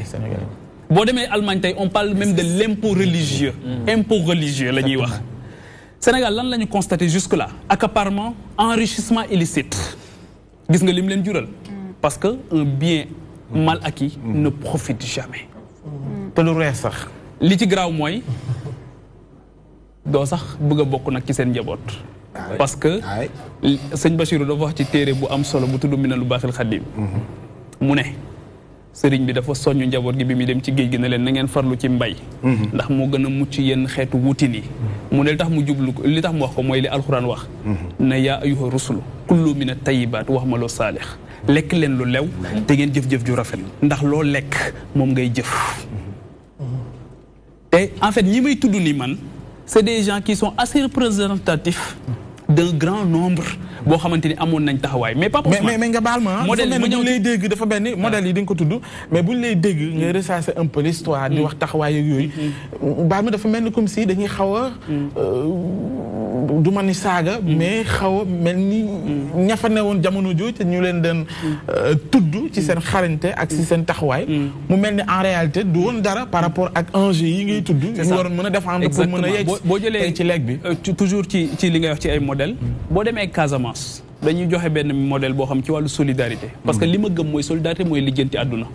solidarité à tout point de vue économique comme ci wàllu xam-xam li muy def nii solidarité sama papa dafa may wax ne ma l'argent diminue à la dépense tandis que le savoir augmente lorsqu'il est partagé c'est une forme de générosité mooy transmission bi ma doon wax mais tey jii boo demee Casamance tey dañuy wax ne su nit ñàkkaan ci gox bi day jël saaku ceeb rek teg ci digg këram ñu ciy def ba kër gi yëpp mais passé nañ information bi ku ñëw rek def ci su fajar jotee su jógee ku mu dajal foog na yaa ko defal du xam ku def ak ku deful mais léegi xoolal ni ñuy defee xoolal léegi ni ñuy defee donc c'est mais pour étayer li ngay wax sax même en Arabie Saoudite seen waqf boobu noonu ñu wax noonu tey boo gisee par exemple bu jëlee ampleur yi forme yooyu la léegi am na ñeen ñu jàpp sax ne même ba ci zakat bi nii tey bu ñu ko respecté woon comme il se doit tey xëy na ay xeetu pauvreté yi ñuy wax noonu léegi boo xoolee par exemple mais ñun sous les projecteurs la ñu gën a boo xoolee par exemple islam tel teg la caméra yi rek jël ma joxe boo xoolee par exemple islam ñaari ennemi déclaré la am bu njëkk bi mooy réer beneen bi mooy ñàkk ndax ñàkk li muy charrier moo tax sëñ Moussa Ka dafay wax ne ñàkk moo bon ci waaju baax waaju baax la wax donc imagine l'autre lu ko ñàkk nar a def ñàkk moo bon ci waaju baax donc ñàkk baaxul loolu moo tax ñu ne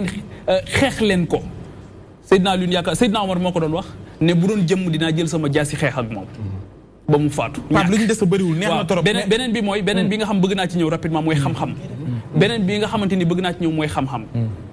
ça doit être le combat de tout le monde tey ji Sénégal bu ñu ne 70% analphabétisme la mais nan nga mën a jaaxle ci ñu accuser benn retard bi mais surtout suñu système éducatif laa bëgg a wax Nelson Mandela moo ko waxoon sooy xeex ak réew bul jël ay bomb attaquer le système éducatif waaw attaquer le système éducatif suñu système éducatif tey moom la ñu attaqué moo tax ñu nërmeelu te nanguwuñ ñu def réforme mel ni lu Thomas Sankara gisoon la parce que doon na wax ni école ñoom bi ñuy tabax mooy école bi nga xamante ne lañ jubluwaay bi mooy muy former ay patriotes et non des apatrides mais xam nga te bi ñu ko wax jamono jooju xam nga patriotisme boobu tey bëgguma ko woon tudd sànq bi ma lay wax ne il faut que ñu xam rapport bi ñu am ak suñu drapeau national loolu rek laa bëggoon a wax mooy tey jii ñooy kan en réalité te tey li Cheikh Hamidou Kane tuddee l'aventure ambiguë dafa dal ñu bari mooy bàyyi nañ ki ñu doon di aspirer koo xamante ni du ñu ko doon mukk et on se retrouve dans l'hybridité et on a honte parce que xam ki nga doon je parle aussi sur le contrôle de Cheikh Ousmane qui est un xaarif billaay bu mag dañuy wax ne xadisul xudsi dafay wax ne man xarrafa nafsahu xarrafa rabbahu bu ngeen xamee seen bopp rek xam seen borom donc xam sa bopp xam sa borom effectivement xam sa borom comme yombul kon xam sa bopp loolooy dàq gëm sa bopp on remet le métier à l'ouvrage en fait xam nga boo nee da ngay gëm sa bopp yitte warul nekk gëm sa bopp parce que da lay yóbbu ci arrogance imbu de ta personne en réalité da nga war a xam sa bopp quête de sens boobu nag ci la àdduna toll moo tax àdduna ñaari problème la ñu am tey ci loolu laay jeexale jox la parole bi mooy une crise identitaire ak la problématique du vivre ensemble nan la ñuy def ba wuute ay xalaat wuute ay gis-gis ba mën a sauver l'essentiel Mame Abdou Aziz Sy radiyallahu anhu moom moo ko réglé xam nga nu mu ko tuddee l'éthique du désaccord cela veut dire quoi nan la ñuy mën a wuute ay xalaat wuute ay gis-gis nekk dans l'espace public te sauver l'essentiel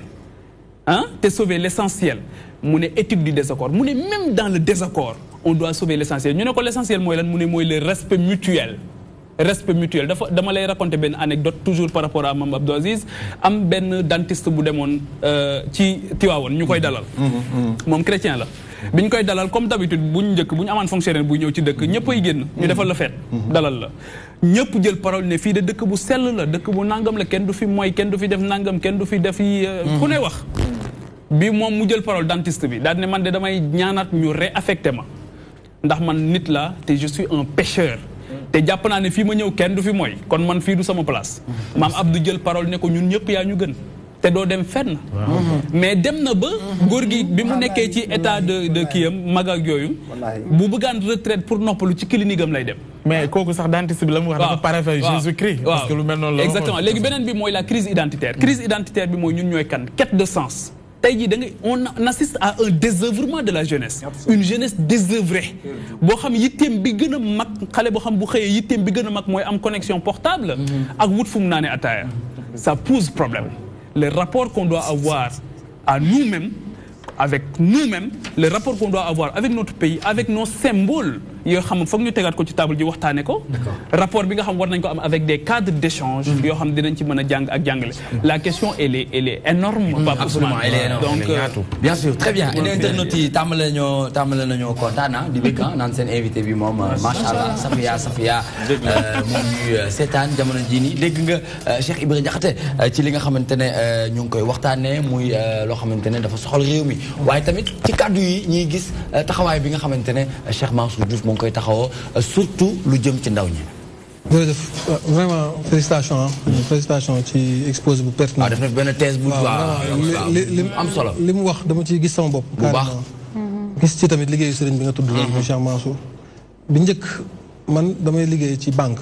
nekk ressources humaines di recruter mu njëkk a wax ni bi muy présenté wu ne xale yi nañ jiital xam-xam te bañ a jiital wut lu ñu am. matériel ma koy gis parce que booy bu ñu ñëwee bëgg stage. li njëkk a wax c'est rémunéré comment c'est qui alors que yow mi nga xam ne da ngay wut xam-xam man dama leen naan chaque jour stagiaire c'est à toi de créer le besoin en toi mais man bu ma def benn effort c'est à toi de faire l'effort donc loolu mu wax muy xam-xam bu wér a wér a wér bi ci des mu waxaat lu bare ci nit nan la war a taxawee ouverture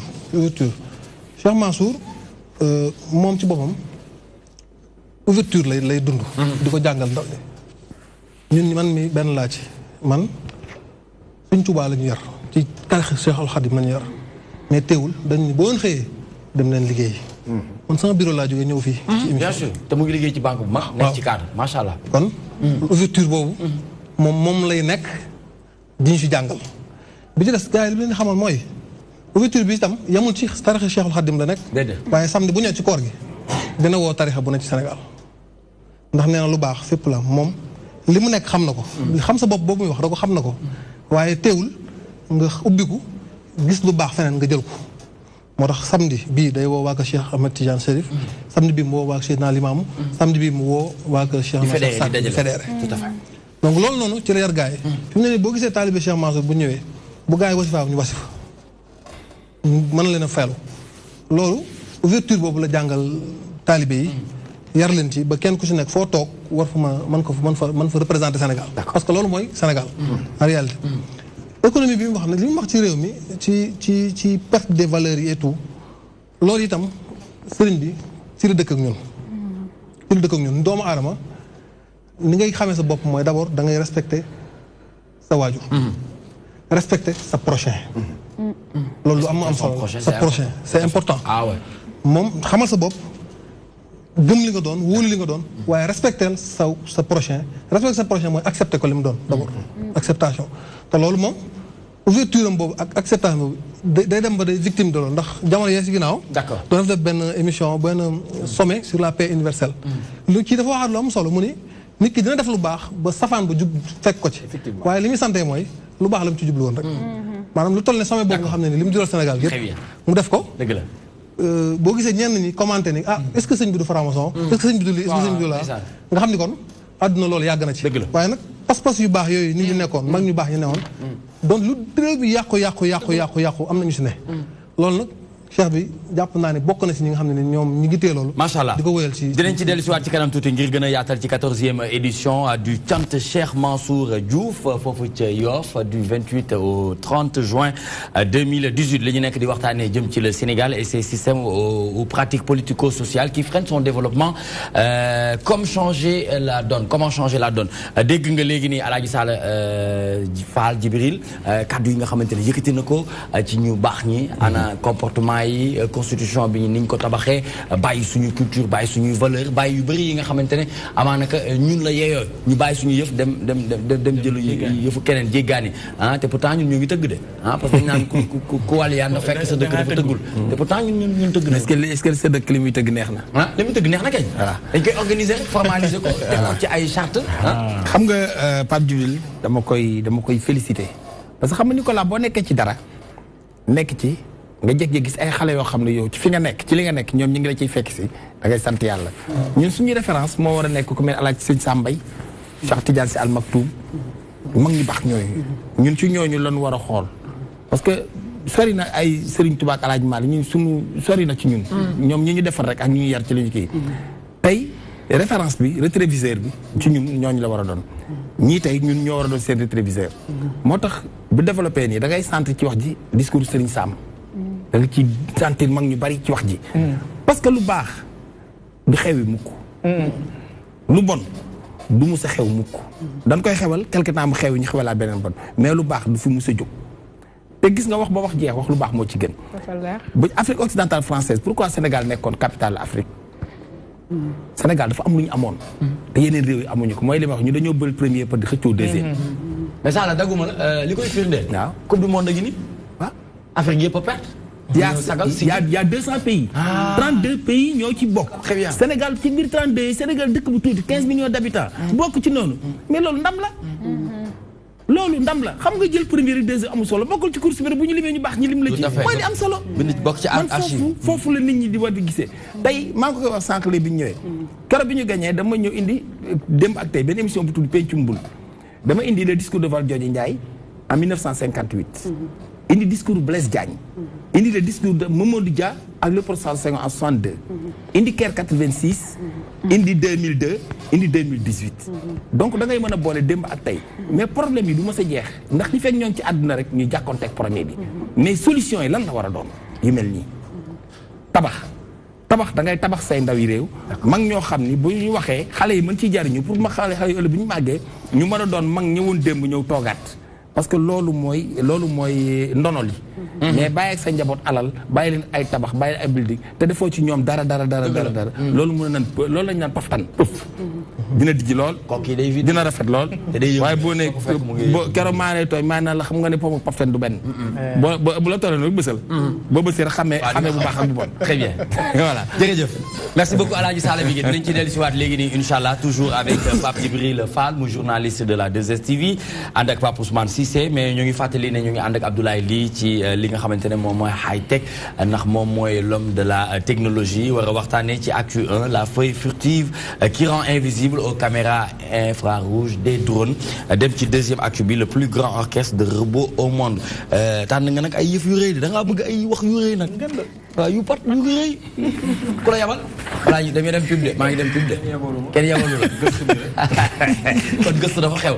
c'est important on se retrouve tout de suite après cette page de pub toi-même tu sais yaa ma gën a xam wala maa la gën a xam lu mu ci mën ci doon c'est sur la magie de toutes les télévisions sénégalaises.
xale yi kan la ñu indil foofoo jara taxaw soldat falay balde lay bàyyeekoo xale technique bi xale bi li kenn ko téye ci yoonam la ne kan lay laaleel booy pambal fekkee ma ci boole lay bàyyi booy pambal borom ki nga xam ni damay ñëw xàll sama yoon muy bis bu rëy sëñ Modou Niang ñu ni kan nga jox bis bi foofoo ma taxaw Pambay Conversant FM mu ni jël na ko delloowaat na ko kan Adja Areed Ndooy Mamadou Bay di sëy mu ni delloowaat na ko sëy waaye sëñ Modou Niang ni ko ba léegi bàyyeeguma la damaa jëli kan booy caara yi di laaleeg xàll tëli këri kaw di laaleeg Mam Balla Birahim 2 di laaleeg licence Seck Ndaanaan wala laaleeg Mali Niang Junior Diène Kayre numéro 2 di laaleeg Pambay numéro 2 ñaari 2 ci genn takkusaan sëñ Modou Niang jëliwaat kan ñàpp wala laaleeg Boylo takk ci ripp di laaleeg Maxamaane Delta wala laaleeg Drago Candeela di laaleeg Raskulu tey sëñ Modou Niang waaye bis lu mu rëy am na ñu la war a gunge ñoon ñan la Sanar assurance Sococim soxna na fi Fallou Fall Tampico MK excellence ñu ni sëñ Modou Niang ban télé la lëkkalool ñu ni DTV ci bis bu rëy ñu war koo wane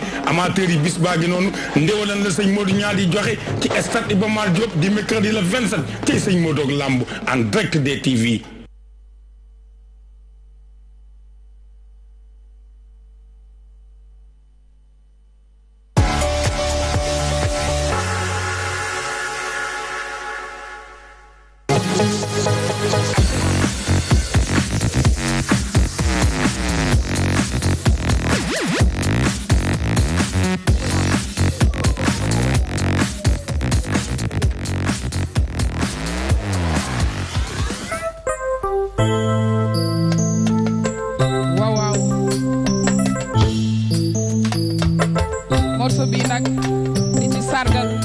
Sénégal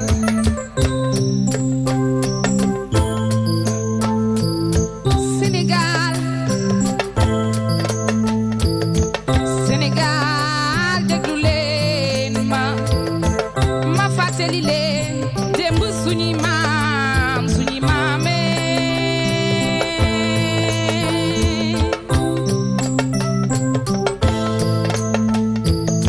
yu ma Gonda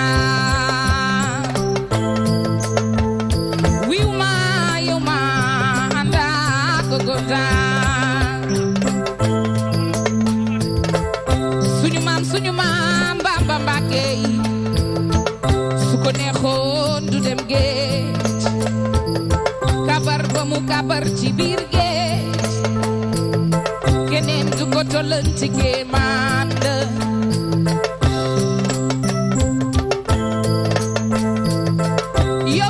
yo fi géej jàmmalaay bàyyi laay yeni woon géej guusal ma dëkk bàyyi laay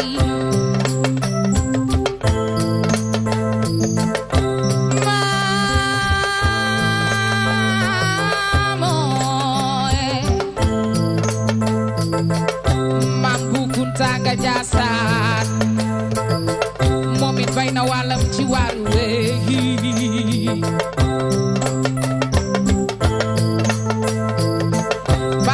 nga Medina Baay mooy Barahama Ñas Sénégal Sénégal déglu leen ma fàttali leen démb suñuy maam suñuy maame maam ñi fi nekkoon démb di bañ nooteel ngir bëgg lislaam taxaw suñuy maame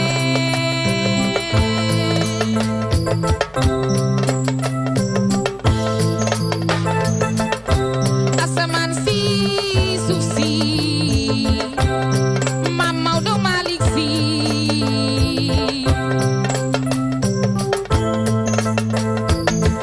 moom it bay na wàllam ci waaru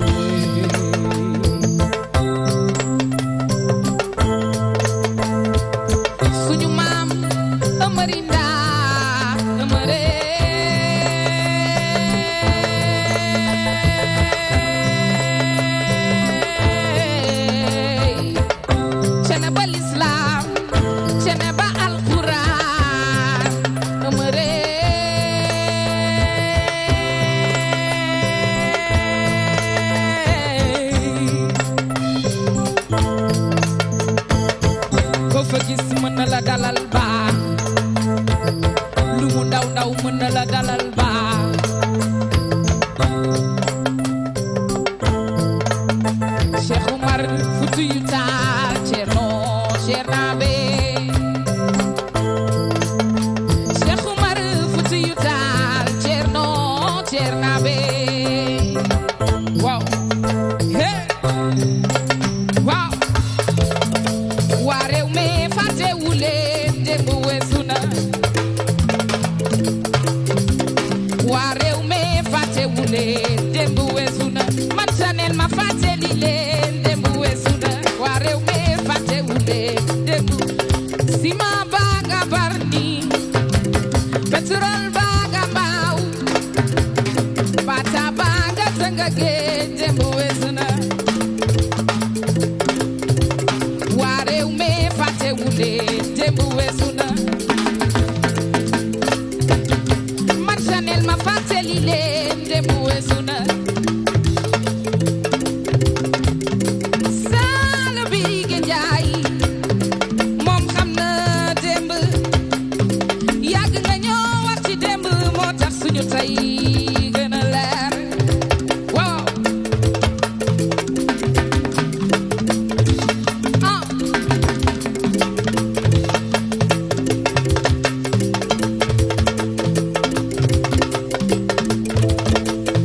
Nicolas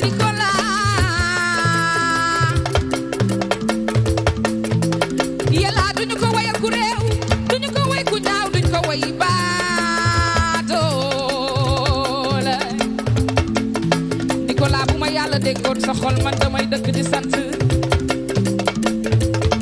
ciment baa nga barni pétrole baa nga mbaaw bata baa nga tënga géej démb weesu na waa réew mi fàttewu leen démb weesu na marché ti leen ay ci la fa nekkoon marché Sandaga garabu sanda fa nekkoon waa réew mi fàttewu leen démb weesu na marché Ocass ba ca Touba yow da ngay jaay ba ngoon di sant di dem yow da ngay jaay ba ngoon di dëkk di dem yow da ngay jaay ba ngoon di sant di dem yow da ngay jaay ba ngoon di dëkk di dem Serigne Saliou Fall borom Laminas way naan baayu amu Cheikh baayu Manel ak Kuri kii mooy sama wasilaay wow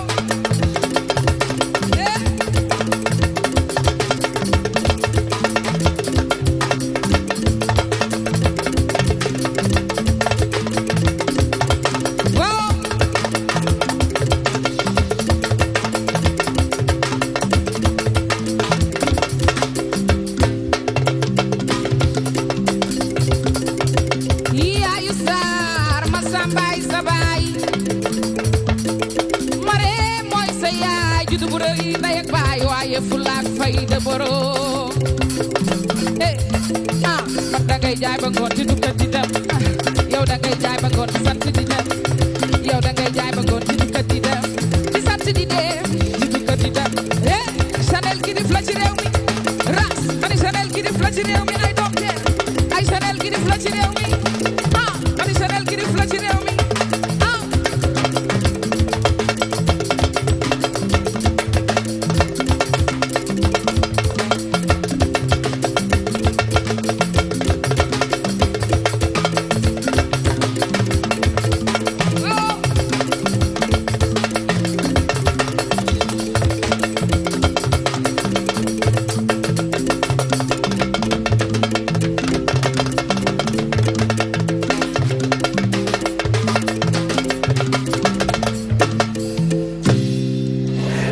Très bien. yow Gën grand naa kontaanee lii wax dëgg yàlla. grand yow moom vraiment non mais machallah merci merci beaucoup. Très bien donc on se retrouve sur le plateau en attendant ñu ngi leen di jaajëfal très bien ayca ñu dem.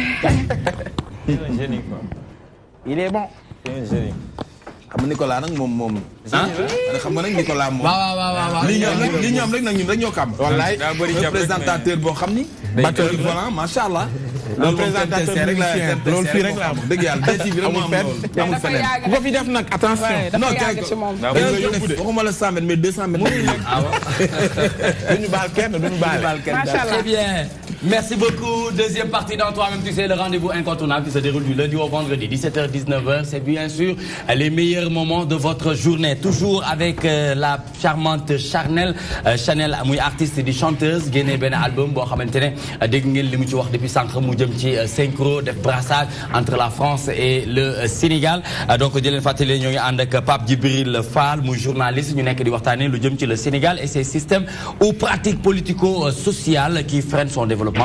Comment changer la donne. Dañuy ànd ak Abdoulaye lii léegi ngir mu indil ñu ñaari actu yu am solo ndax c'est l'homme de la technologie. C'est tout de suite.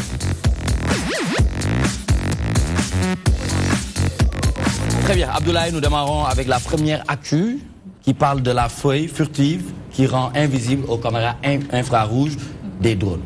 Exactement. Donc, Abdoulaye da nga bëgg wax yu rëy de. Non mais attends, juste pour justifier li ñu doon wax fii ci plateau bi ñun ñëpp. Donc dañoo d'accord ci benn point que xam-xam mooy réew. Donc tant que yaa ngi nekk doomu aadama tant que yaa ngi am jeune tant que yaa ngi ànd ak sa esprit da nga war a dem recherche quoi nga baal ma de damay cof tuuti rek. man su ma gisee yenn jeunes yii nii sama xel day dalaat ci réew mi quoi. donc comme Djibi dama koy saluer franchement par donc quand je vois des jeunes aussi dynamiques di def ay recherches. di ko teg sur la table. donc ça prouve que ngeen ko bëgg diw TNTC bi daal. man ñaata nit. moom moo ko diwoo de. ah diwoo na mu xeeñ moom ñun diwoo ñun ñoo koy tax. oui mais ñun mën nañ ko maasale. en fait c'est lui qui m'impressionne. am na loo xam ne dama koy nangul. am na loo xam ne dama koy nangul. mooy lan. am na ñu fi toog man ni may comporté ak ñoom. bu fi toogee indi woo xam-xam dama lay won ne indi woo fi xam-xam. très bien waaw léegi nañu songu affaire bi. ñaan ñu dem ci bopp balaa ngay cette feuille. la feuille furtive voilà donc mot boobu noonu bu ñu koy utiliser souvent dañ koy utiliser lu bëri ci armée donc souvent dañuy jël exemple les avions furtifs. avions yi nga xamante ne dañuy gaaw de telle sorte que radar mënu leen détecter caméra mënu leen détecter donc objectif bi mooy yow nga fexe ba ennemi bi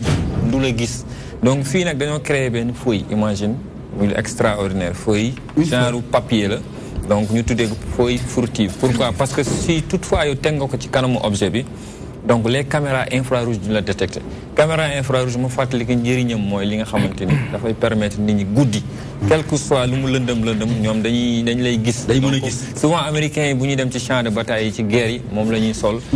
mu am benn fond en verre noonu lépp lu mën a romb rek dañ koy gis donc ñoom comme ñoom ñoo créé woon infrarouge actuellement benn université bu tudd Wisconsin-Madison bu nekk États-Unis ci Madison ñoom ñoo nekk di développer technologie boobu noonu donc comme ni ngeen koy gisee ci image yi nii d'accord donc feuille bi bu ñu la ko tegee rek à 95% efficacité feuille bi testé nañ ko donc yow sa ennemi quel que soit drone bu muy utiliser parce que actuellement drone yi la ñuy utiliser pour surveiller surface yi xool qu'est-ce qui se passe au niveau du sol donc tu deviens indétectable. Donc testé nañ ko ci ay doomu aadama mi ngi dox testé nañ ko ci ay oto mi ngi dox actuellement dañ ko bëgg a utiliser di couvrir ay zones de bataille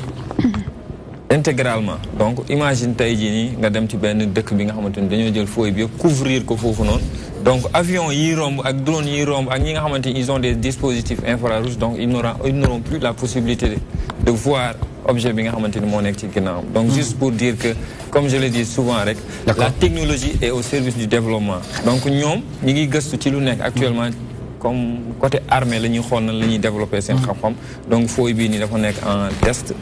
peut-être d'ici 2 ou 3 ans di nga ko gis ci technologie gars yi 2020 quoi par exemple. Ouais, d'ici 2020 donc 2020, voilà 2021. Donc c'est des étudiants de l'université Wisconsin-Madison ñoom ñoo nekk di travail donc juste pour dire que les Américains donnent des moyens à leurs étudiants ñi def ay recherche di créer affaires yi nga xam ne da nga koy gis yi ma fi indi yëpp c'est des universitaires ñoom ñoo koy def. Très bien donc après l'actu 1 nous passons à l'actualité à l'actu 2 le plus grand orchestre de robots au monde. waaw loolu moom war na intéressé soxna si donc war na laa intéressé yow mi nga xam ne da nga nekk fële di def batterie donc vous êtes menacé quoi en quelque sorte parce que ñëpp xam nañu robot perfection total la am donc lépp lu mu dugg rek moom du sab dara waaw du sab dara waaw yéen mais les chanteurs ils seront jamais en sursis peut-être instrumentistes yi ñooñu ñooy nekk en sursis ak quelques instruments waaw ak quelques instruments y a quelques instruments yoo xamante ne robot bi mën na jël place bi voilà sinon bu ko robot du jouer rek doxuma du am robot bi day jouer piano comme trompette bi nii chaleur bi robot bi day jouer piano day jouer orgue day jouer guitare day jouer instruments yi essentiels yëpp ba ci batterie bi ngay jouer maanaam boo àndoon ak moom kii Fatou doon seetaan kii gis kii danaan la amuñu jot kii nañ dem dafa leer merci beaucoup côté peut-être humain boobu noonu moo ciy manqué parce que orchestre robot nga toog di seetaan ay robot ñuy kii c'est pas vivant merci beaucoup ba may seetaan soxna ci muy jouer di jaayu nga baal ma de yaa ngi ciy gis sa bopp maa ngi ciy gis sa bopp yow booy baalu fekk ngay baalu est-ce que tey di nga maa ngi ciy gis sa bopp di sentir sa bopp robot bi benn musicien bu tudd Leonardo Barbadoro waa je crois exactement moom moo ko mettre en place dafa jël benn orchestre de 50 robots donc objectif bi mooy benn album bi nga xamante ni benn être humain du ci participer donc ça sera waaye na fexe ba robot arrangé ko robot yow actuellement lan moo nekk c'est des ordinateurs les ordinateurs sont des robots parce que système d'exploitation moo nekk ci ginnaaw yow de boo defee sa liggéey ba pare da nga koy jébal l'arrangeur il utilise l'informatique pour arranger ses sons donc juste pour dire très bien donc bu ay robot di def musique daal nañu ut ay robot yu leen di seetaan di leen tàccu di leen encourager ndax ay robot moom ay nit ñu leen seetaan parce que pour Sénégal jërëjëf Abdoulaye Ly qui vous donne rendez-vous lundi prochain toujours dans Actu High Tech c'est important ñu ngi lay jaajëfal bu baax mu doon waxtaanee la feuille furtive qui rend invisible aux caméras infrarouges des drones jeexale avec le plus grand orchestre de robots ñu passons à la 14e édition du Cant Cheikh Mamour Diouf mu war a am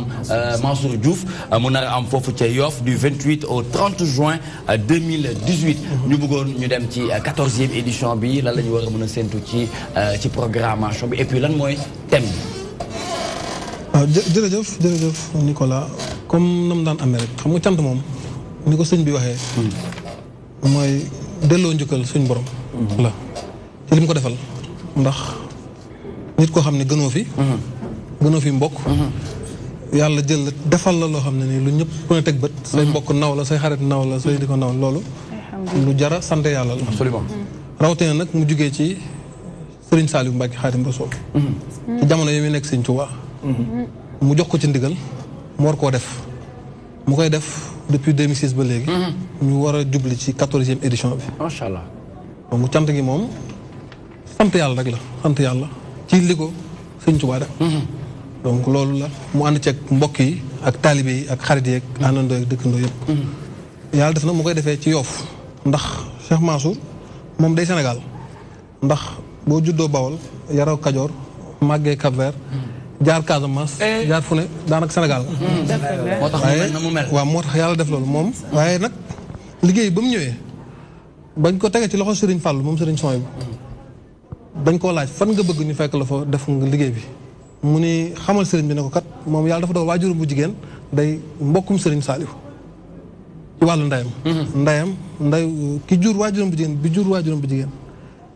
mook waajur Serigne Saliou ak Serigne Abdou Lahad ñoo bokk benn baay kon mu ni ko sama waajuru jigéen kat yaa ma gën a bokk ak moom la war ca moom duma la ko wax waaye nag sama baay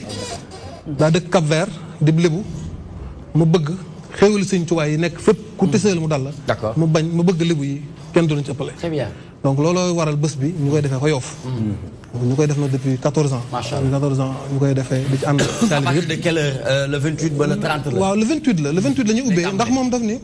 liggéeyu Sëñ Tuubaa mënoo ko def tàmbali Cheikh Rafal Babul Mouridine ndax mooy Babul Mouridine donc ñuy ubbee alxames ji bisub Cheikh Ibrahima Fall Lamb bisub Cheikh Ibra boobu nag ñu xool benn mandarga bu Cheikh Ibra daan jëfee muy solidarité bi ñu tudd sànq Cheikh Ibra majal bi mu doon def ak sarax bi mu doon def day matérialiser solidarité ndax Cheikh Ibra ñëpp xam na ni ba mu ñëw ci Sëñ Tuubaa am na jàng na ba mokkal am na xam na ku am bàyyi loolu di laaj yaa ngi wane humilité ku dem bay laaj am yaa ngi wane humilité joxe itam ku koy def yaa ngi wane ni yaa ngi dimbale solidarité donc ñaari fee yooyu la bëgg a wane ci suba si bu ñu xëy te yooyu Cheikh Ibra dakaa daan jëfee mu doon action de solidarité bu muy xëy def ci suba sa ñu xëy mu jënd ay xéewal mu wut at mu jot mu wut ay xéewal yu toll ci 260 am na ay ceeb ay diw ay suukar ak ay yére yu bari yu jox doomu aadama yi bëgg doomu aadama yi ñëw sàkk ko ñu jox leen ko boobu la ñuy def ci su xëy suba def yi di teeru nag njabootu maam Cheikh Ibrahima Fall Lamp ndax bi ñuy xewle bés bi dafa dem ba ci Serigne Cheikh Jëmm Fall mi fi nekkal Cheikh Ibra waxtaan ceeg moom muy ñëw bisu at mu jot di si yabal ak njabootam ay rakam di ñëw ñoonu la ñuy teeru bu ko defee ngoon si ñu teeru leen sant Cheikh Ibra bégee après xëy àjjuma nag kaamil yi ñu tàmbali woon boobu ba léegi macha allah ñu xëy wàcce ko ñu xëy daaneel ko ci àjjuma ci suba si buñ jullee jumaa ba noppi ca ngoon sa ñu dajawaat ci bërëb ba waxtaane Serigne Touba ak njariñam bi mu am ci sa réew mi bu ko defee samedi nag mooy bésu mag ba bi bisu cant gi ñu xëy nag di teeru gan yi ndax cant la goo xam ne maanaam pour le moment on a bouclé 54 délégations pour le moment yoo xam ne nii sëñ bi mooy li mu wax dafa day mbokk Sénégal fu ne la nit di jógee Sénégal ak feneen di ñëw di fekk ci bés bi macha allah kon bés la boo xam ne nii dañuy xëy di teeru gan yi di leen accueillir di leen dalal di leen bernde macha allah waaw bernde cant bernde ba 15 heures ñu dajee ca bërëb ba def li ñuy wax cérémonie officielle teeru kilifa yi waxtaan ak ñoom saafonte ak ñoom ca guddi ga nag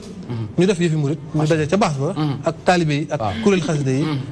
fanaan ne jàng xasida yi Sëñ Tuubaa ba fajar ñu ñaanal leen dafa déwén noonu daal ci gàttal mooy programme bi de façon ramadan incha allah jërëjëf kilifa gi ñu ngi lay siyaar bu baax di la jaajëfal muy Cheikh Ibra Diakhaté moom mi nga xamante ne moo fi taxawee ngir waxtaanee 14e édition du cant Cheikh Mansour Diouf Cheikh Mansour Diouf nag foofu ca Yoff du 28 au 30 juin 2018 donc mu nekk rendez-vous boo xamante ne depuis 14 ans ñu ngi koy def di ko ñaanal ànd ko gudd fan ak wér bu baax a baax ngir mu gën a mën a mëtale liggéey bi nga xamante ne sumb na ko te am na yéene yeggali ko ak mbokk taalibe yi DTV da koy wane àddina wërngal këpp DTV nag moom moo koy def en exclusivité en direct bien sûr donc dara du leen ci rëcc dara ndax lépp dañ ci ànd ak li nga xamante ne c'est des jeunes et ils sont dynamiques dinañu ànd ak Alaaji Sala Bigué Ndiaye mu def avis du jour waaye ànd ak aussi ak Pape Djibril mu def le mot de la fin ànd ak ki nga xamante ne moom mooy Chanel mu wax ñu perspective am ci li nga xamante ne dafay jëm ci wàllum carrière am dañuy bàyyi Alaaji Sala mu tàmbale def avis du jour mu tëj wala ma tàmbalee ci yow ñu bàyyi Sala tëj très bien kon nañ bàyyi Sala tëj yow yaa may wax sa perspective lan la ñu mën a séentu ak Chanel d'accord bon actuellement maa ngi joué di ko yow moom dama lay engagé comme nga joué le batterie waaw gars yi foog ngeen jàpp parce que instant aw ma batterie man maay manager bi yow yaay manager bi kon staff bi mat na donc actuellement maa ngi presté en live 2 fois ou 3 fois dans la semaine maa ngi ci loolu maa ngi ci yoonu deuxième album bi nag bu baax a baax déjà génne naa ci 2 singles maa ngi aussi pare yoonu Gambie pour la première sortie de Chanel à l'intérieur. Des featuring sur l'album. J'aimerais bien sûr man je suis ouverte à tout le monde. bëgg naa def ay featuring macha allah boole maa gars yi rek. d'accord loolu du jafe benn yoon merci beaucoup Chanel artiste chanteur de son vrai nom. mais est-ce que je peux remercier quelques personnes. waaw maa ngi remercier sama xarit yi aw Cheikh. d'accord yu Paco sama technicien groupe Chanectar sama papa Massamba mu may seetaan. ak sama waa kër yëpp di leen gërëm di leen sant. waaw Viera dafa gaañu. c'est un grand chanteur ñu koy rendre hommage di ñaan. waaw rest in peace di ko xalaat bu baax. que la terre lui soit légère. très bien monsieur Fall ça a été un grand plaisir de vous avoir sur ce plateau waxtaan ak yow lépp li nga xamante ne askan bi war na cee mën a gindeeku muy soxlawu réew mi xam naa nag bii nag day wekk premier waaye am na yeneen yu war a ñëw ndax weer bu jot rek war nga fay mën a ñëw seet si. incha allah kontaan trop ci jotaay bi. sant ci sunu borom bu baax donc di remercier principalement Pape Ousmane. moom aussi taxawaayam am na solo. il suscite bien des vocations. te loolu rek moom mooy am solo. Cheikh Mansour Diouf bi mu tudd léegi effectivement di ko rendre hommage bi muy dajale la collectivité lébu ñuy def seen contribution Masalikul Jinaan amoon na chance su participer ci donc mu nekkoon ñu yëkkati 7 millions de francs donc te contribution yaa ngi doon continuer ñëw pour participer effectivement parce que mu ne collectivité lébu dañu wax ne bi sëriñ bi dem fi la jaar bi mu ñëwee tamit ñoom ñoo ko tertu très bien te dañu war a jël ci kii donc beneen bi mooy damay sama xel dafay dem ci ressources humaines de qualité yi nga xam Sénégal am na ko rawatina ci bitim réew partout dans le monde oustaz Barham Diop nee na benn bés dafa dem Makka toog imam bi di xutba muy jooy ñëpp foog ne xutba bi lay jooy alors que boobu nee na li muy jooy mooy bu yéegoon ci minbar bi dina wax loo xam dina impressionné àdduna. macha allah te nee na Kaolack la ko jàngee. beneen bi mooy xitma bi mu wax léegi. ci wàllu solidarité. xitma mooy cet effort individuel intense déployé au service du collectif. te mooy leadership. donc mais loolu yëpp bu ñu ko waxee. on questionne notre relation au monde. l'idéal bi nga xam moom la ñuy défendre. mais François Hollande dafa wax ci livre am bu mujj bi ne un idéal sans action. c'est une